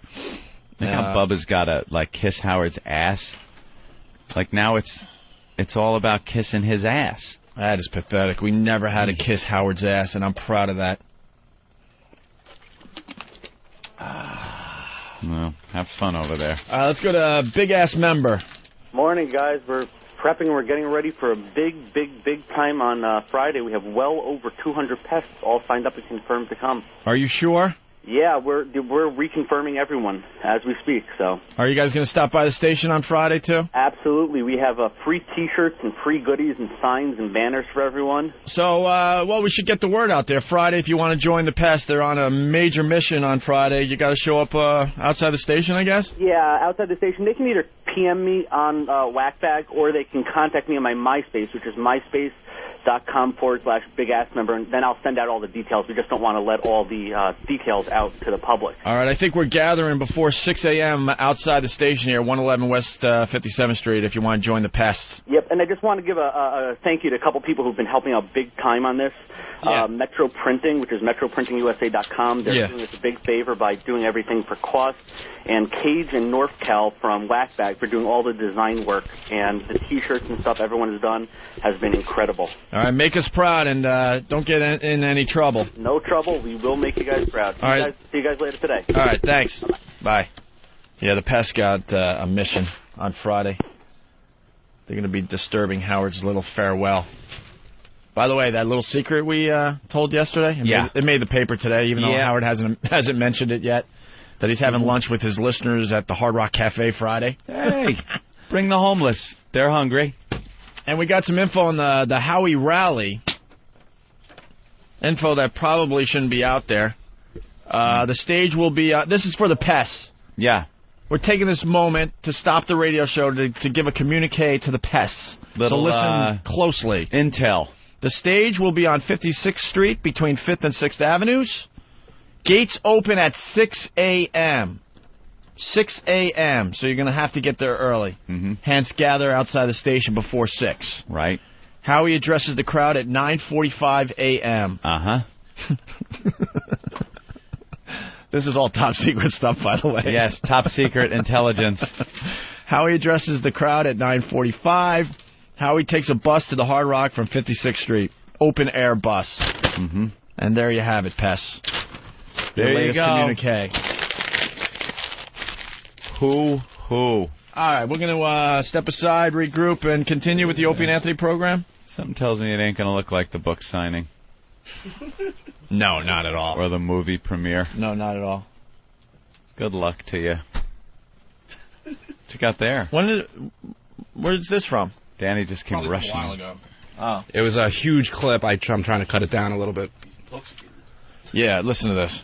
Why don't they have an award for most jealous and give it to those two guys? Bubba Sponge and the other guy. Too many candidates. Moby the Sponge. Moby Dick. Moby Dick. Moby Dick. Well, the crowd started booing. Now, they should just name themselves Howard Stern. They why should. Why do they come up with... And the only thing that they do on their own is give themselves a name, and it's always a bad name. It's always a bad... It's Bubba the Love Sponge. You know, I don't want to be in an industry with a Bubba the Love Sponge. I go to an award show with a Bubba the Love Sponge. You're a fucking fraud, Howard, and you know it. Phony crock of fucking shit this guy is. If this shit doesn't prove it all just comes down to the cash with this son of a bitch these days. He's phoned it in for years. He did subpar radio for 10 years. You phoned it in for 10 years. This is your final hurrah, your $500 million paycheck, and that is all your priorities are these days. It's not entertaining your fans. It's not any rabid fans that are left out there. You are being shucked, my brothers. There is nothing going on there aside from an aging shock jock just trying to pocket the last few big bucks he can. Listen to that clip right there. It tells it. This clip, it's proof. Why don't they have an award for most jealous and give it to those two guys? Bubba Sponge and the other guy. Too many candidates. Moby the Sponge. Moby Dick. Moby Dick. Moby Dick. Well, the crowd started booing. Now, they should just name themselves Howard Stern. They should. Why do they come up with... And the only thing that they do on their own is give themselves a name, and it's always a bad name. It's always a bad... It's Bubba the Love Sponge. You know, I don't want to be in an industry with a Bubba the Love Sponge. Bingo. I don't want to go to an award show with a Bubba the Love Sponge. Bingo. You're in an industry. You hired the fucking guy. You're now pals. What changed with Bubba between that clip and this news story that we just read about Bubba? Now you what guys are changed? kissing each other's asses. Absolutely nothing except for $500 million for Howie. That's all. Phony crock of shit. All right. Before we go to break, Anthony, I forgot that we're doing an appearance today. Oh, yeah. A very rare appearance. We're going to be at J&R Music and Computer World, downtown, way downtown, 23 Park Row across from City Hall Park. We'll be there at 12:30. 12:30. And we should have lots and lots of things to give away, okay? Right. J&R Music and Computer World, 23 Park Row across from City Hall Park at 12:30 today. All right? Yes. Yes. Oh, man, what's this about? Hold on. Doug. Hey, guys, what's going on? What a big-ass member didn't mention is if you go to yahoo.com and do a search for Howard Stern, the first link that comes up is a special event link. Yeah. Apparently, Yahoo is doing something with Howard on his last day. Yeah. I think they're doing a video or a live broadcast over Yahoo. Okay. Which would be a great opportunity for pests all around the country that don't get the Howard Stern show to listen in and give them a call that day. All right. Very good. So it looks like we got a stream set up for everybody so we can get in that way, too. Are you guys going to have enough people on Friday? I'm praying so. I'm getting a lot of people that are saying they're definitely going to be there, and they're even bringing friends. All right. I don't want people to be confused. You don't have to be a pest to show up at this thing. No, everybody needs to show up. Everybody needs to show. That's right. Free shirts and free lunch, guys. What more can you ask for? Wonderful. I can't wait for the stories, Doug. Fabulous, guys. Take it easy. All right. Thank you. Is that what happened on Jon Stewart? What? Last night, The Daily Show? What? I guess Howard was talking about his bit about weighing someone's dump. Yeah, that's what I'm getting at. And Jon Stewart just said, why don't you weigh him before the dump and then after the dump? You get the same results without having to weigh the guy's dump. I wonder what he did after that. I wonder what his face looked like after that. Well, this goes to 11. Know who stood up for us? Dennis Leary last night on the Big Idea, whatever that show's called. Oh, yeah? Donnie Deutsch talking about Howard and Satellite Radio, and Dennis basically said, I listen to Opie and Anthony on XM Satellite Radio every day. He's nice. got XM in his truck, and he listens to Opie and Anthony every day. Yeah, Dennis is a good shit, man. I don't want to be in the same room with Bubba the Love Sponge. What changed, Howie? I don't want to be in the same room with Bubba the Love Sponge. Gee, I wonder what changed. I don't want to be in the same room with Bubba the Love Sponge. You don't? Well, you hired him. The scary talent Bubba the Love Sponge is now your go-to guy. For $100 million a year, you'd do a show with your ex-wife. 500. I don't want to be in the same room with Bubba the Love Sponge. Well, that's why I said a year. Yeah. Oh, okay. Doesn't want to be in the same room. What a crock of shit. All right, we're going to take a break here. What do you got, Nathaniel? Anything good? Unrelated. Unrelated? All right. We're going to move on. We got something to play going into break, something fun. We haven't done anything fun in this break. How to get the intelligence out there for the pests. I understand. That's cool. Let's see. Okay. What? David from Disturbed is here? All right, cool. We'll talk to him next. What's this? Oh, Merry fucking Christmas. And we're back with the Opie and Anthony program on XM Satellite Radio. It's Whip 'em Out Wednesday. We love the wow. We love the wow. We love the wow. They got us over a barrel, Patrice. There's nothing I can do about it. Got us over a barrel. We got like 3 conversations going on right now. Yes. And I just dropped my Cheerios all over the floor. He's eating Cheerios and... He really makes me sick, and you brought a basket of death. I got a basket of death and doom out there that I brought in that all of a sudden, I guess for the first, 2 hours we've been here, the thing was sitting where I left it, all still wrapped up in plastic. It's one of those giant baskets. What, you hit your head? Yeah, because I got to pick up all the Cheerios or the world's not right. Every single one. People are too scared to ask, too, because, it's like you got motherfuckers so... it's like Opie runs a tight ship, so yeah. I ask. I'm like, whose sandwich is this? What is this? There's a basket of sandwiches in this motherfucker. Who's eating them? And they open it up and it's chocolate covered bread. I run a tight ship until something goes wrong, like my Cheerios fall. I'm like, oh, Cheerios all over the floor. I've got to find every single one of them. The next thing you know, I forgot about the radio show. It's all about making sure all the Cheerios are back where they're supposed to be. If you want to fuck me up, just drop marbles, man. I've been chasing marbles all morning. Everything membered. Fucking Jack Nicholson. What's that movie where he's 85 new bars of soap? I sound like a scary motherfucker and all that, but all you have to do is throw marbles at me. It's all over. That's my kryptonite. It's like, oh, boy, look at all the marbles I now got to pick up. Yeah, brought that basket in, and it's full of chocolate goodness.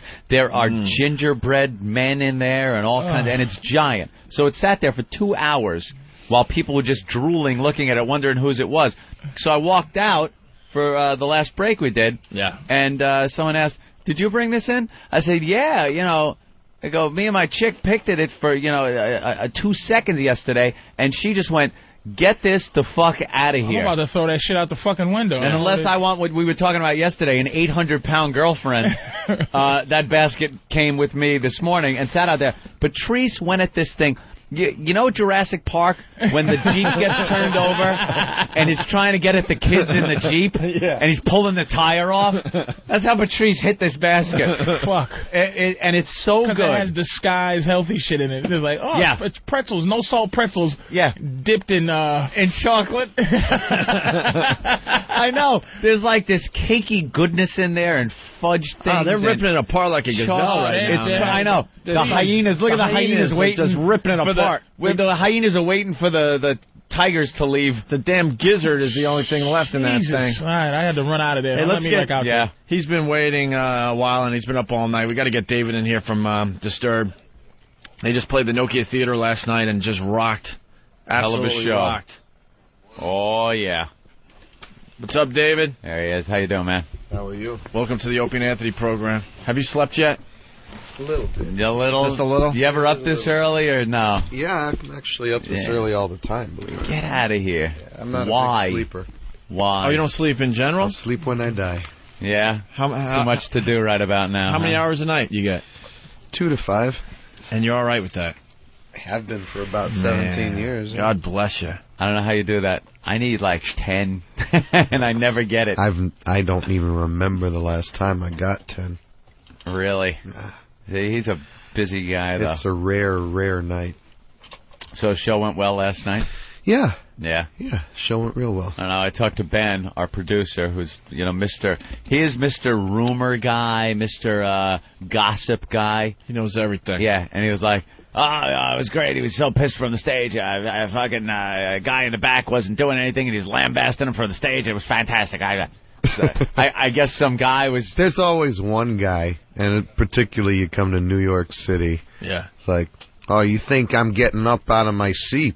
I am not getting up out of my seat, flipping me off and grabbing his crotch, and, I'm like, oh, that's great. You go ahead, make a spectacle of yourself.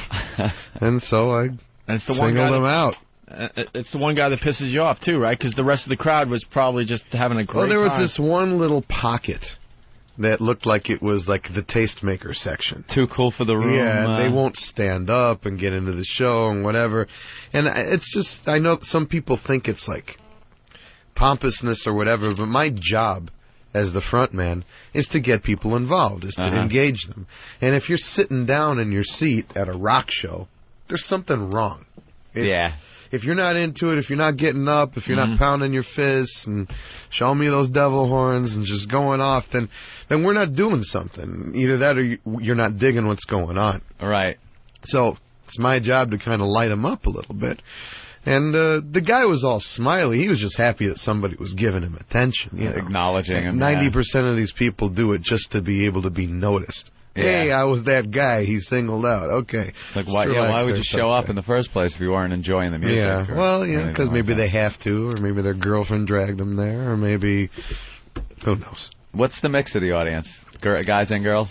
Yeah, it's a good mix, actually. You get that? Oh, we had this one girl Here we go. on top of the audience last night. The most beautiful set of breasts I've seen in a long time. Wow. And I've seen quite a few. On top of the crowd. Natural, real Was she breasts. topless? For a little bit. For a little while she was flashing them? Oh, God. I asked her to show me again.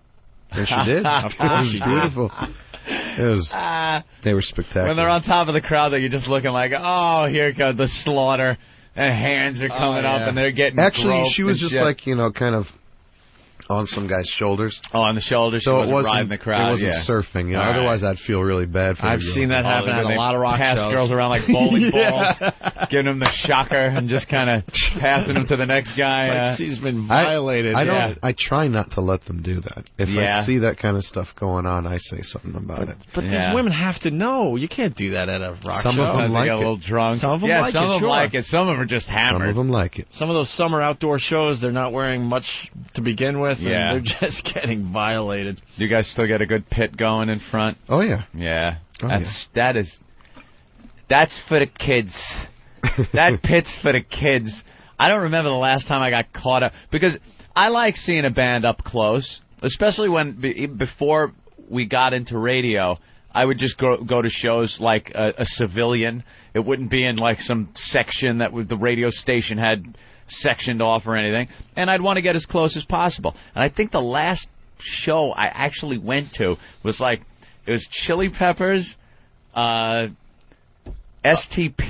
Oh no, Smashing Pumpkins and Pearl Jam. It was some ridiculous lineup, like before they all just went huge. Yeah. And I was right up front, and they start up, and I got caught in some shit that I swear I thought I was gonna die. I did not think I was getting out of this alive.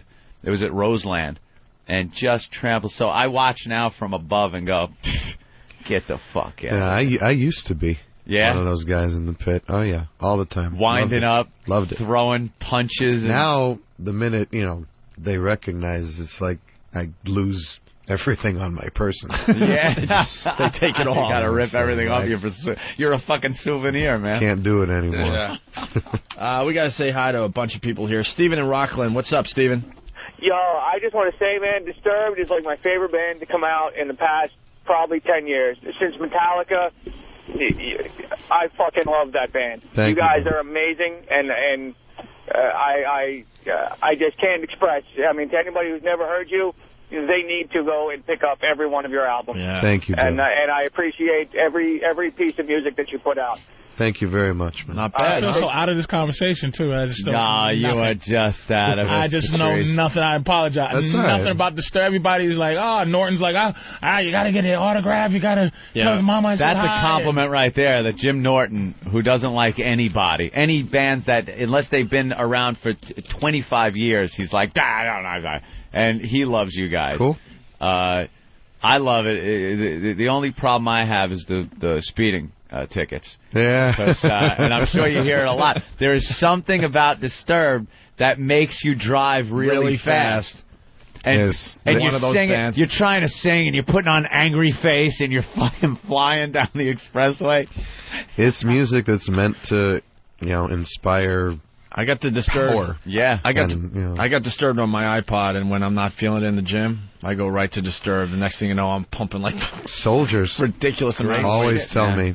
People serving in the military always are telling me that they're playing our stuff before they go to battle. You ever see some of the videos that are coming out of there? It's amazing the day and age we live in, where the soldiers over there are taking their camcorders, they're videotaping battles. Fucking battles, man. Yeah. And then they either ship them home or they're on their laptops when they get back. They're putting them to music and making music videos out of these battle sequences. Yeah. And I've seen a few using your music. And it's kind of twisted and sick. At the same time, it's some of the coolest shit you've ever seen. Yeah. I don't like any of the dead body stuff, and unfortunately that's part of the war. I just like the mechanized shit, the explosions. Unfortunately, there are people being blown up. You sound like Celine Dion now. None of the dead body stuff. Yeah. that murder thing, I'm not it digging makes a great music video, I gotta tell you. It's very, very powerful stuff. I like it too. Actually, I watch the History Channel or whatever, all the time, right? Yeah. I love it. Where does it come from out of you? Because there seems to be like that, just the anger. You mean rage? You don't have to look far. I mean, just have your eyes open. It's not like. Is it personal rage though, or is it just what you see around you? It's a combination of things. I mean, the music is always reflective, or rather the lyric and what I'm writing about is always reflective of the vibe of the music. The music always comes first. So I'm simply basing it on what kind of energy and what kind of vibe the music is giving me and how it makes me feel. So it's not like everything is specifically geared towards anger, but it's healthier that way. Yeah. I mean, you sing about, happy horse shit, and it's like, it's just not as fulfilling some of the time.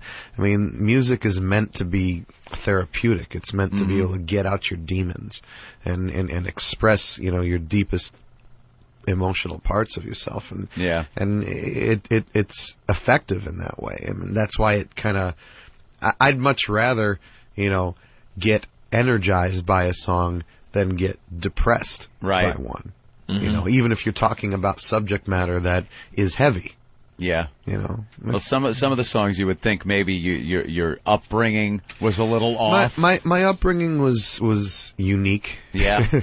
To say the least. I come from a Orthodox Jewish family and kind of had my tour of 5 different high schools as a kid. Most of them were parochial boarding places where only a bunch of guys and big mansion on the lake with a bunch of rabbis in it and have to wear specific dress code, no newspapers, no television, no going to movies, no fraternizing with the opposite sex, praying 3 times a day. No wonder you're angry. How you come out of that? Yeah. No wonder you're angry. The curly Q. Yeah. Curly Jews. Did you have those for a while? Yeah, that's the technical term for it, Patrice. I never Thank had you. Curly Q. I never had. We call them curly fries here. What's wrong with you? They're called payas. Yes, right. And I've never had ones that big, but I used to leave them unshaven back in the day. We're talking like when I was 12 years old or something. What happened? Did you have some kind of awakening where you were like, this isn't quite where I want to... I studied Judeo-Christian theology for 17 years, and I just never found the elements within to be perfectly honest with you, any aspect of organized religion that just did anything for me significant enough to make me have any sort of awakening. I'm spiritual. I believe that there is a God or a power or whatever you want to call it, Mother Nature. It doesn't matter what you attribute to it, but it's not a business. And people have no business making it a business.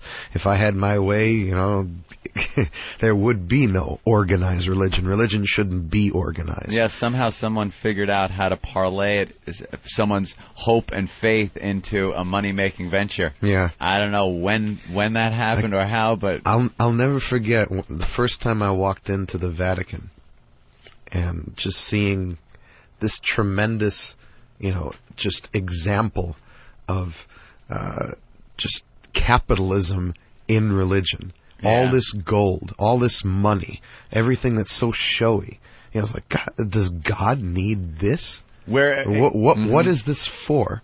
How does this help me in my life? Yeah, where it should be a humble place. Melt it down. Yeah. Take the money, give it to the hungry, give it to the poor, do something good with it. The single largest landowning organization in the entire world. Yeah. Catholic Church. And they're not, there's a song on the record called Deify, and it's about making a god out of a human being. It's about attributing godlike qualities to somebody who's just normal like you and me, and the dangers of that. And people just need to be so careful. I mean, I'm not knocking anybody's faith. I'm not knocking anybody's beliefs, but, that evangelistic kind of stuff that goes on where, people go ahead and donate their entire houses and their family, life savings and stuff to, save their soul is just really sad. It's a great selling tactic that somebody actually came up with. Yeah. That whole idea of, do X, Y, and Z and your soul's saved. You're redeemed. Yeah. I think a lot of artists don't. You find that with artists. Every artist, even a lot of comics and musicians, they believe in that. That's what you believe in something because you don't want to be, in case there's a god, a dude, a white guy, you don't want to be like, fuck that. I don't believe in shit, but you believe because it is. It's like you just believe because it is a belief. It's something bigger, but you don't want to go. Like, why am I putting this money in this little pot to give to God? Am I giving this shit to God? And the rules that are written out, and it was all just people writing the rules, and I'm sure. Yeah, St. Paul was a really good, inventive writer. He came up with that whole New Testament idea. So, David, can I go to your shows? Religion? You're David, right? Yeah. Am I safe at your shows? Let's be honest. Are you safe? I mean, if I go there, is it what a lot are you worried about? Listen, let's be honest. Be honest. I know I'm a big motherfucker. Safer than going to the Source Awards. But I'm saying, I know it sounds like they have a lot. But I'm saying, is it, Come out with it. Yeah, is it like is it like those mosh pit? Yeah, is it white boy music? Shows and be safe. Making me feel like I'm the fucker. Are you trying to say? Can I go there and I'm like, Disturbs more than white boy music? I'm not trivializing his fucking music. I'm just saying. You'd actually be really surprised seeing the range of people that actually come to the show. These guys say some shit, man. It's a pretty broad range of people. I mean, it's all walks of life, all colors of skin, all ages. I mean, we get all kinds of people coming into the shows. That's the beautiful thing about a rock show. It's not denominational on any level, at least not ours. You come in, you're accepted for who you are. The whole idea is this is the gathering of the freaks. This is the gathering of everybody in life who has to worry about everyone else's eyes on them every moment of their life. You come into the one room, you're next to everybody, you feel everybody's heat, you feel everybody's sweat, you join in this gigantic spectacle of just expelling power. And it's intoxicating. That's what any good show should be for, but particularly ours. I mean, and you don't have to be in the pit. Well, can I start off in the press box just to take a look? Take a look up above. Can I peek down there? All right, maybe I'll go in that section. You're going to see some energy down below. These guys beat the crap out of each other in the pit. I'm not trying to say it's racist, but there's just some because from what I'm hearing, it's, like you're saying, it makes people drive fast. It's like there's some energy release. Yeah. And anytime I see that kind of music, energy release, it has something to do with like, what is it? Rohona, or Rwana, or whatever those groups where it's like when you see white boys in energy, it's just like I shouldn't be here. It's a totally different type of energy. It's just like it's just our music. It might turn on to you. I can say nigga, like black people can say what's up nigga, and white people, what's up nigga. It's like it's like can I go out there and go death to the law, and they're like, is this nigga doing a? Is this a nigga doing a devil horn? You'll be laughed at, but no one will hurt you. You wouldn't be the first one, bro. There's some nigga devil horns going on. Oh yeah, plenty. This nigga's doing devil horns. You gotta get into it. In fact, I would say without any shadow of a doubt that at every single performance there are some. Yeah. Everyone. Really? Everyone. I'm not exaggerating David, on any level. I got to ask you about Land of Confusion. Sure. But, I read all the trades and stuff. I'm like, wow, Disturbed's doing Land of Confusion. I'm like, what? And that's a huge song at the shows. Can I listen to a little bit of that? Y'all keep saying hold on, because I want to, finish this thought. And then I heard it. I was like, holy crap, this is awesome. Thank you. I mean, but how do you go from, we're going to cover a Genesis song and then turn it into something? Well, you know what I mean? It seems like that could have fell on your face with that one. Yeah. Well, because you kind of had a little as poppy as Genesis got. You know what it was? The cover of Shout kind of probably gave you a little more leeway with. Yeah, but we didn't do anything with it. We didn't have any intentions of doing anything with it. With Shout, it was more one of those things that we did when we were still just a little baby club band, and we needed to sometimes fill up. Filler. Yeah, we needed 3 hours of material. We didn't have enough original material, so instead of just playing, your typical Sabbath and Maiden and whatever else, we'd throw in there. We'd go left to center some of the time, and we would want to take something that was nothing like us, and make it our own. No disrespect. Again, I'm just trying to learn this thing. And so, Shout. Which Shout is it? Tears for Fears. Tears for Fears. Shout, Let It All. Right. Yeah. Oh, really? Okay. Yeah, that's a huge song in the '80s. And Land of Confusion. That's Genesis. You gonna play just a drop of that? That's Genesis when they were really getting. What's the melody of it? Do we have the original? Another video with the Ronald Reagan puppet. Yeah, but now the song is not. Margaret Thatcher puppet.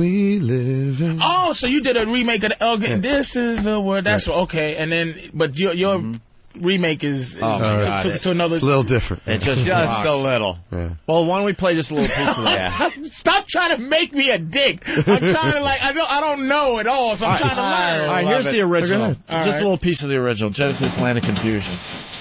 You know this song. How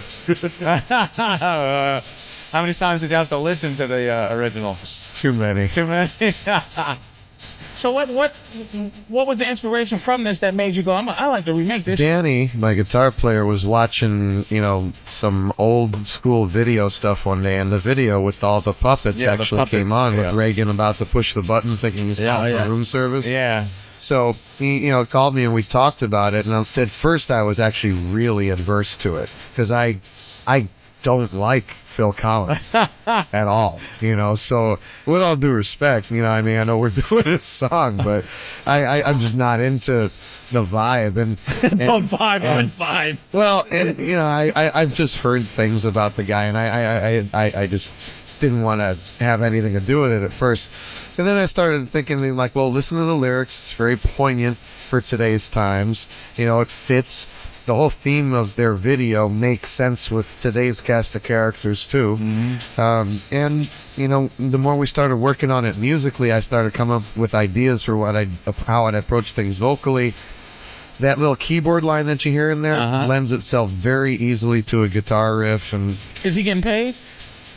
Phil? Publishing-wise, yeah, he will be. From this song? Well, just for being on the record, there will be a mechanical royalty thing. Have you heard anything from any of the guys? I don't care. Doesn't matter. I mean, if they like it, great. If they don't, also great. You want to hear what? Yeah, well, you want to hear what they did with that? Yeah, definitely. All right, listen to this, man.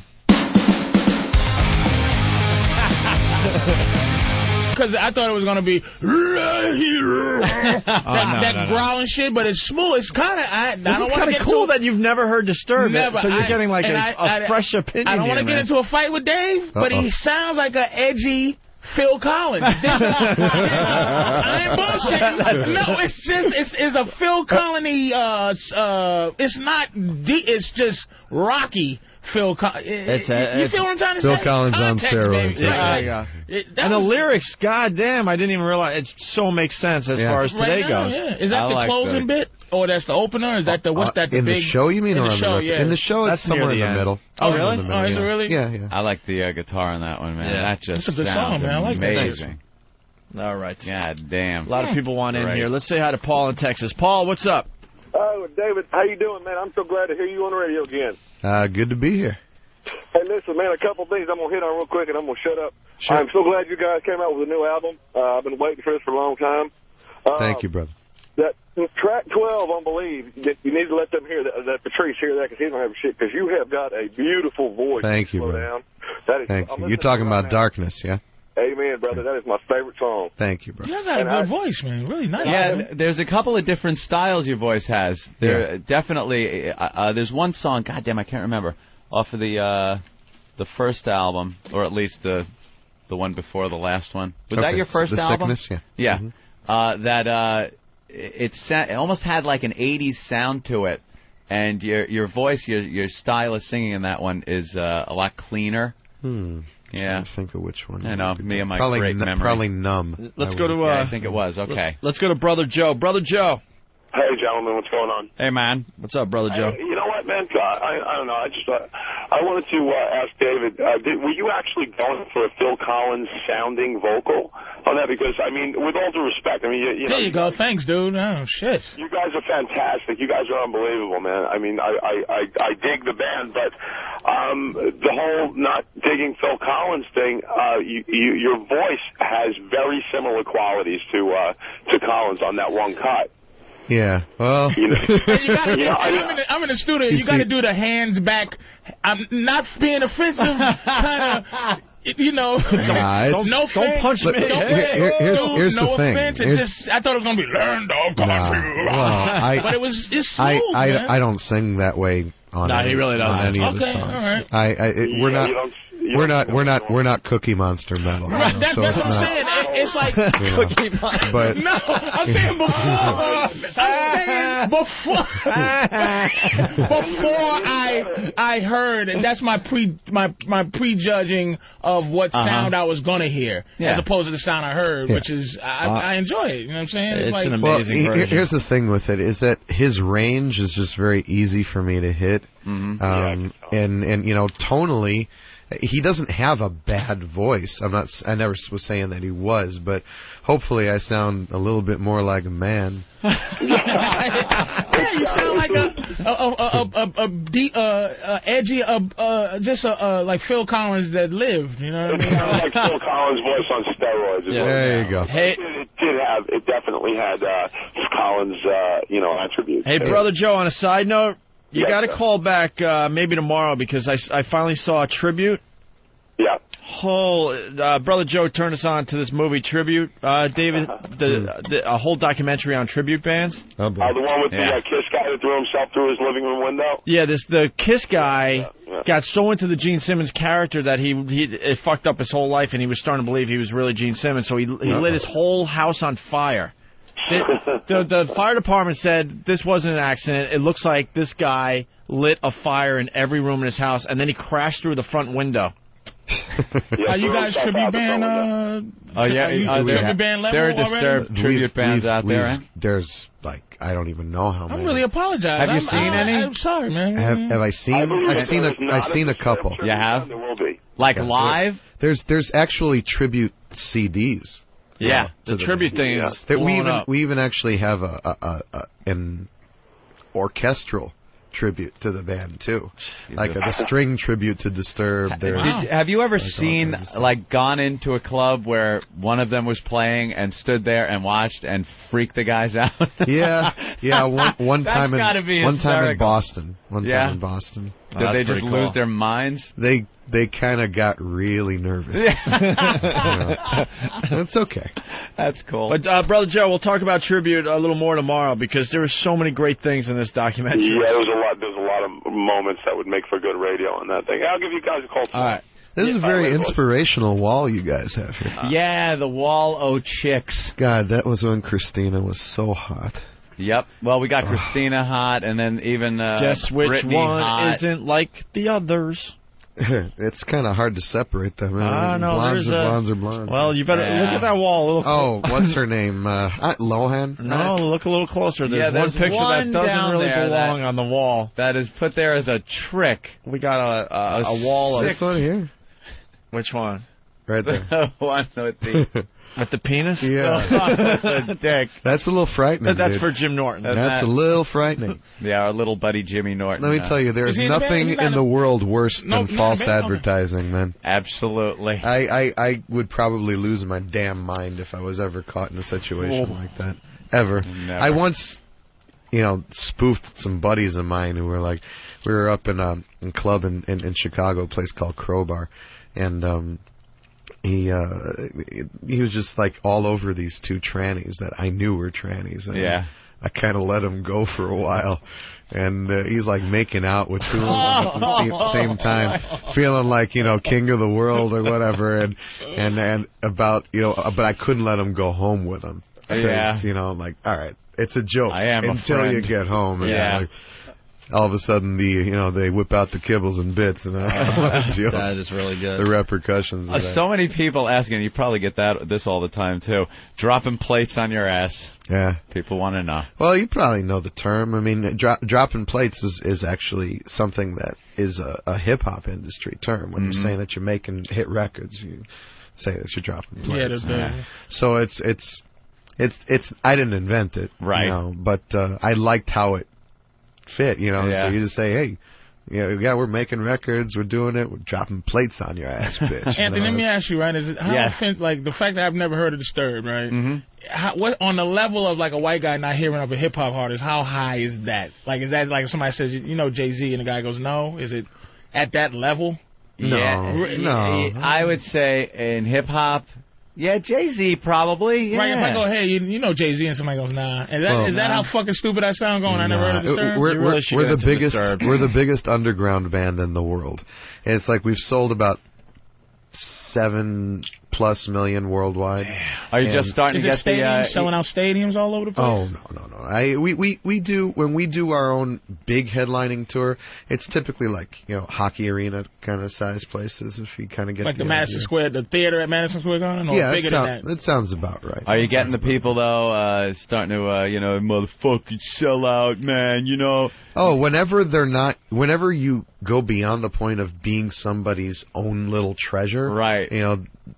It changes. They get pissed. It's kind of like you lending out your ex-girlfriend. She was mine originally. Now everybody gets to partake. It just pisses people off. We got a lot of questions coming in. Nate in Brooklyn. Nate. Hey, good morning, guys. I've been waiting to hear David Draymond on your show for so long. David, I'm a huge fan, but one of my best friends swears he went to yeshiva in Neve with you. Is that true? Yeah, it's probably true. In Israel. Yeah, he's in Telzone. What's his name? Labe Lippman. It sounds familiar, Yeah, he was one of my best. He swears, and he said he knew you were going to be huge way back when you guys, it was like 92 or 93 or something like that. Oh, how could he know? I wasn't even doing anything then. He said, no, he was a drummer, and he said you and a couple of other guys, you had a band together. He said, okay. I formed a band with him. In Israel? Yeah, this was in a yeshiva in Israel. Yeah, when I was 18. Yeah. Wow. Awesome. You guys rock, man. Thanks, right, Nate. Take care.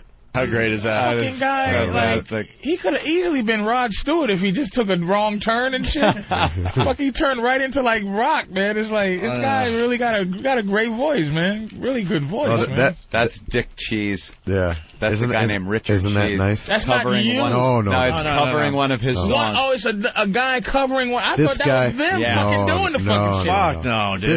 This was this guy does covers of all kinds of rock bands. For me, nigga, I'm trying to learn about the guy. goddamn shit. The dude is laughing at you now, like, man, you don't know shit. I'm trying to figure out why this extreme Not fighter you, David. this dude. There's an extreme fighter in the studio. Just This dude looks making sure everything goes okay here. He has the I'm not coming to his concert mustache. Once a motherfucker has the Fu Man, when white boys get the Fu Manchu and shave the beard in the middle, they got a little something behind that that you don't want to know about. Security. And he's with David, right? Oh, he's making sure everything's okay. And he's right behind me, motherfucker. I'm an entertainer too. I'm not trying to rob Dave. I'm just don't. You don't know shit. You don't know me. Choke him. Oh shit. You never heard Down with the Sickness?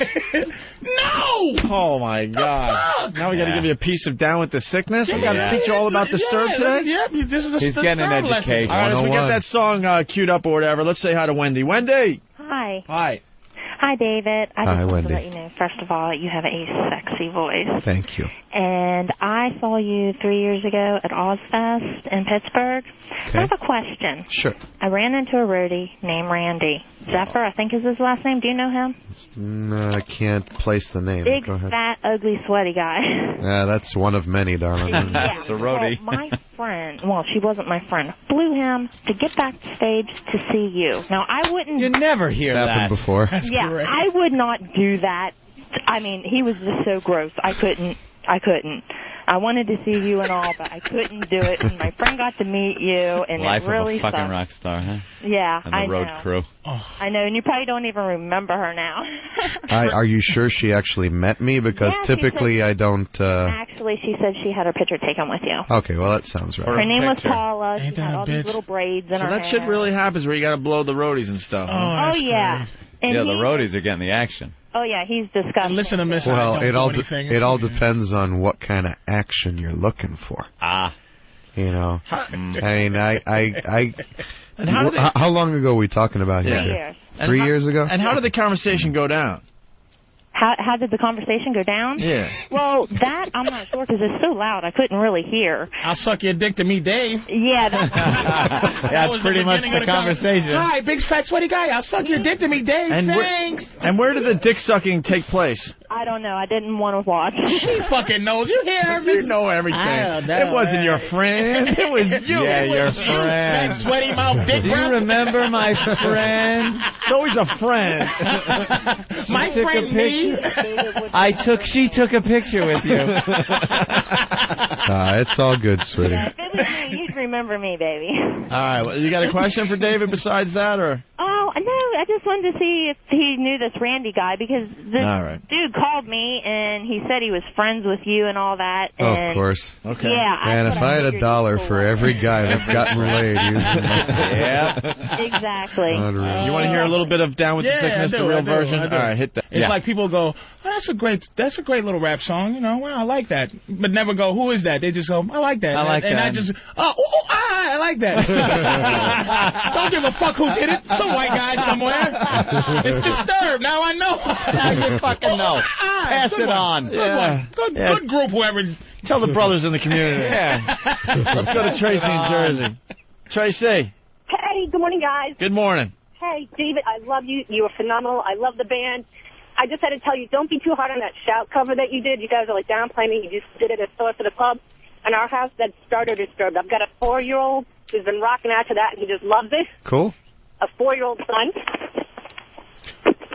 Nothing wrong with that.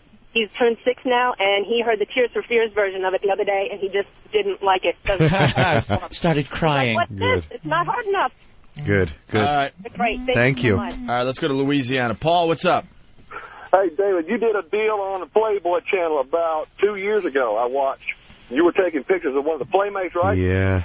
And you were saying something to her that they would not say, but she kept going, I wish he'd stop. He's making me blush. What the hell were you saying? You want to know what I was saying? You had that girl red as an apple. Yeah, They would not say it. I can do that sometimes. I was just trying. I wouldn't know. I was just trying to inspire her to get a little sexier with me, bro. I went up to her. I started whispering in her ear. I said, "Pretend there's no one else in the room. Pretend it's you and me, and pretend it's about 3 drinks in." and just relax and pretend like you're doing this for me. Forget everybody else in the room. You're doing this for me, and you're building me up to the point where we're going to finish this. And I was just talking about that kind of stuff, and she was all about it. And it's very unfortunate that her kind of boyfriend was hovering over the whole situation. Ah, shit. You're not married? Oh no. Smart man. Oh no. Look at that, right? Smart man. Right? Smart fucking man. What do you think of the rock stars that get married? God bless them. I mean, fuck that. Well, three of the guys in my band are, either ready or on the way. Are potentially ready to give away half of what you've made as a band. It's not about that. Why be a rock star? You get to a certain place in your life, crying on the bus, and where all of the backstage craziness and whatever, it does get old after a while. I mean, I'm nowhere near the kind of dog that I used to be when. First Ozfest, when the record first came out, things blew up, and you're kind of like a kid in a candy store. I mean, we used to have contests, me and guys, how many girls we could bang in a day. And it would be me and two other guys on Ozfest just neck and neck. And I think the most I ever did in one day was 6. And it's just and that was when you're just trying to do numbers, but that kind of passed relatively quickly. Yeah. And these days, and I was always safe. I don't want to die doing this. And everybody has to have an AIDS disclaimer these days. Yeah. With condoms on now. Hey, I'm not sick. You know something? You'd be surprised how many girls are willing to just go raw. All boom, and it's so wrong. They hate rubbers worse than we do. Yeah, but something, I hate VD worse than they do, so it's all right. But I'm not done fucking until my fuck career is not done until I can continuously fuck mixed girls, half Asian, half Hawaiian bitches. When I can get those bitches to just fuck me, what are you, baby? I'm Mongolian and fucking Russian. Good. And I can fuck them, then my fuck career, my fuck thing is over. That's when I'm like, you know what? I'm just going to concentrate on my career. Yeah. You get to a certain point, though, where you're more discerning. Yeah. And I'm very, very picky. You had them all, right? I've had my share. Enough. Half Mongolian, half. I like different ethnicities. I like. And you don't have to use the sheet when you have sex. Oh no. The sheet. Man, we all saw Curb Your Enthusiasm. I had no idea that was going on until I watched Curb Your Enthusiasm. That's a bunch of nonsense. It doesn't actually. The sheet through the sex through the sheet with one hole. There's one or two ultra crazy Orthodox sects of Hasidic Jewry living in Israel. There's a group called the Satmar Hasidim, and there are some of them that will utilize that method because it's still a matter of just trying to be demure and humble and just not throw everything out there. But the whole point of sex is to be able to get turned on. The whole point of sex is to see your wife or your significant other's body and let that be inspirational to you. Otherwise, how do you keep things going? I wouldn't be any good fucking a sheet. It's just... The sheet. That is one of those things that have it's stayed in urban legend. It's just legend. Yeah. Literally. Believe me, I've got 200 some odd relatives still living in Israel. A lot of them are Hasidic. A lot of them are very religious. None of them. No sheet. You drive through Brooklyn. It's not like I ask all of them, hey, you been fucking through the sheet lately? But, it's... You drive through Brooklyn with a friend and they'll be, hey, you see that fucking guy? He's got to fuck her through a sheet. It's always got this. Someone's always got a fucking story, Yeah. Let's go to Mike in Jersey. Mike, what's up? Hey, I want to ask Dave, back on the music Music as a Weapon? Sure. He got on stage at Asbury and some dude got messed up in the pit, and you actually stopped the show. Were you actually going to stop it? Because I was yelling and screaming down, you ain't got a hair in your ass to stop this show with all these people. Oh, yeah. I'll stop it at a moment's notice. I'll stop it for any reason that's valid. The last thing you want to see is somebody get hurt. But, I'll stop the show for... somebody being insolent. I'll stop the show if they're being too gropey with the girls on top of the crowd. There's certain times when you need to pull people in check, and this music has a tendency to, like I said, to let the animal out of people. Yeah. You gotta be careful sometimes and pull back on the reins. Right on. And the second question was, did you choose Starland for the tour? Personally, no. We went ahead and when we did this whole Jägermeister run, part of what we set up is we wanted to make sure that instead of going into big rooms all over the country and doing one night, that we do multiple nights in small venues. So Starland was actually a venue that I dug from the last time that we played there about a year and a half ago. Mm-hmm. So I was certainly into it, but I personally don't choose the venues. I kind of leave that to the agent. Sonny Forelli from Boston, a faithful listener of the show, asked Dave about the reporter that called him a white supremacist. Did that go down? A Jewish white supremacist? Isn't that this funny? Is delicious. Yeah. I want to hear this one. I love it. No, not what she said was that I was part of the show. I have people put their fists in the air. Okay. It's part of the concert experience, and they're thinking fists in the air is some sort of Nazi rally sign. Some guy had carpal tunnel syndrome but couldn't close his fist. Just did one of these, like, all right. Fucking Nuremberg, Bunch of nonsense. Unbelievable. I've gotten into more fights in my lifetime, physical fights, with neo-Nazis probably than anybody else on the planet. Really? I in my youth, that's all I did. And Chicago used to have a bunch of them. I don't know if you remember back in the days, in the late 70s, there was that march in Skokie, Illinois, of the white supremacists. There used to be a lot of them. And I used to wear the skull cap and the whole 9 yards. It was very, I had no problem showing my Jewish heritage. Right. That's fucking great. And I remember one time going to, little kid, just going to the arcade. Got my allowance, was going to go play some video games. Have a little fun. And, these two, neo-Nazi skinheads, they scope me out. I'm on my way out of the arcade, and they're like, hey, Jew boy, you look like you got a lot of money there.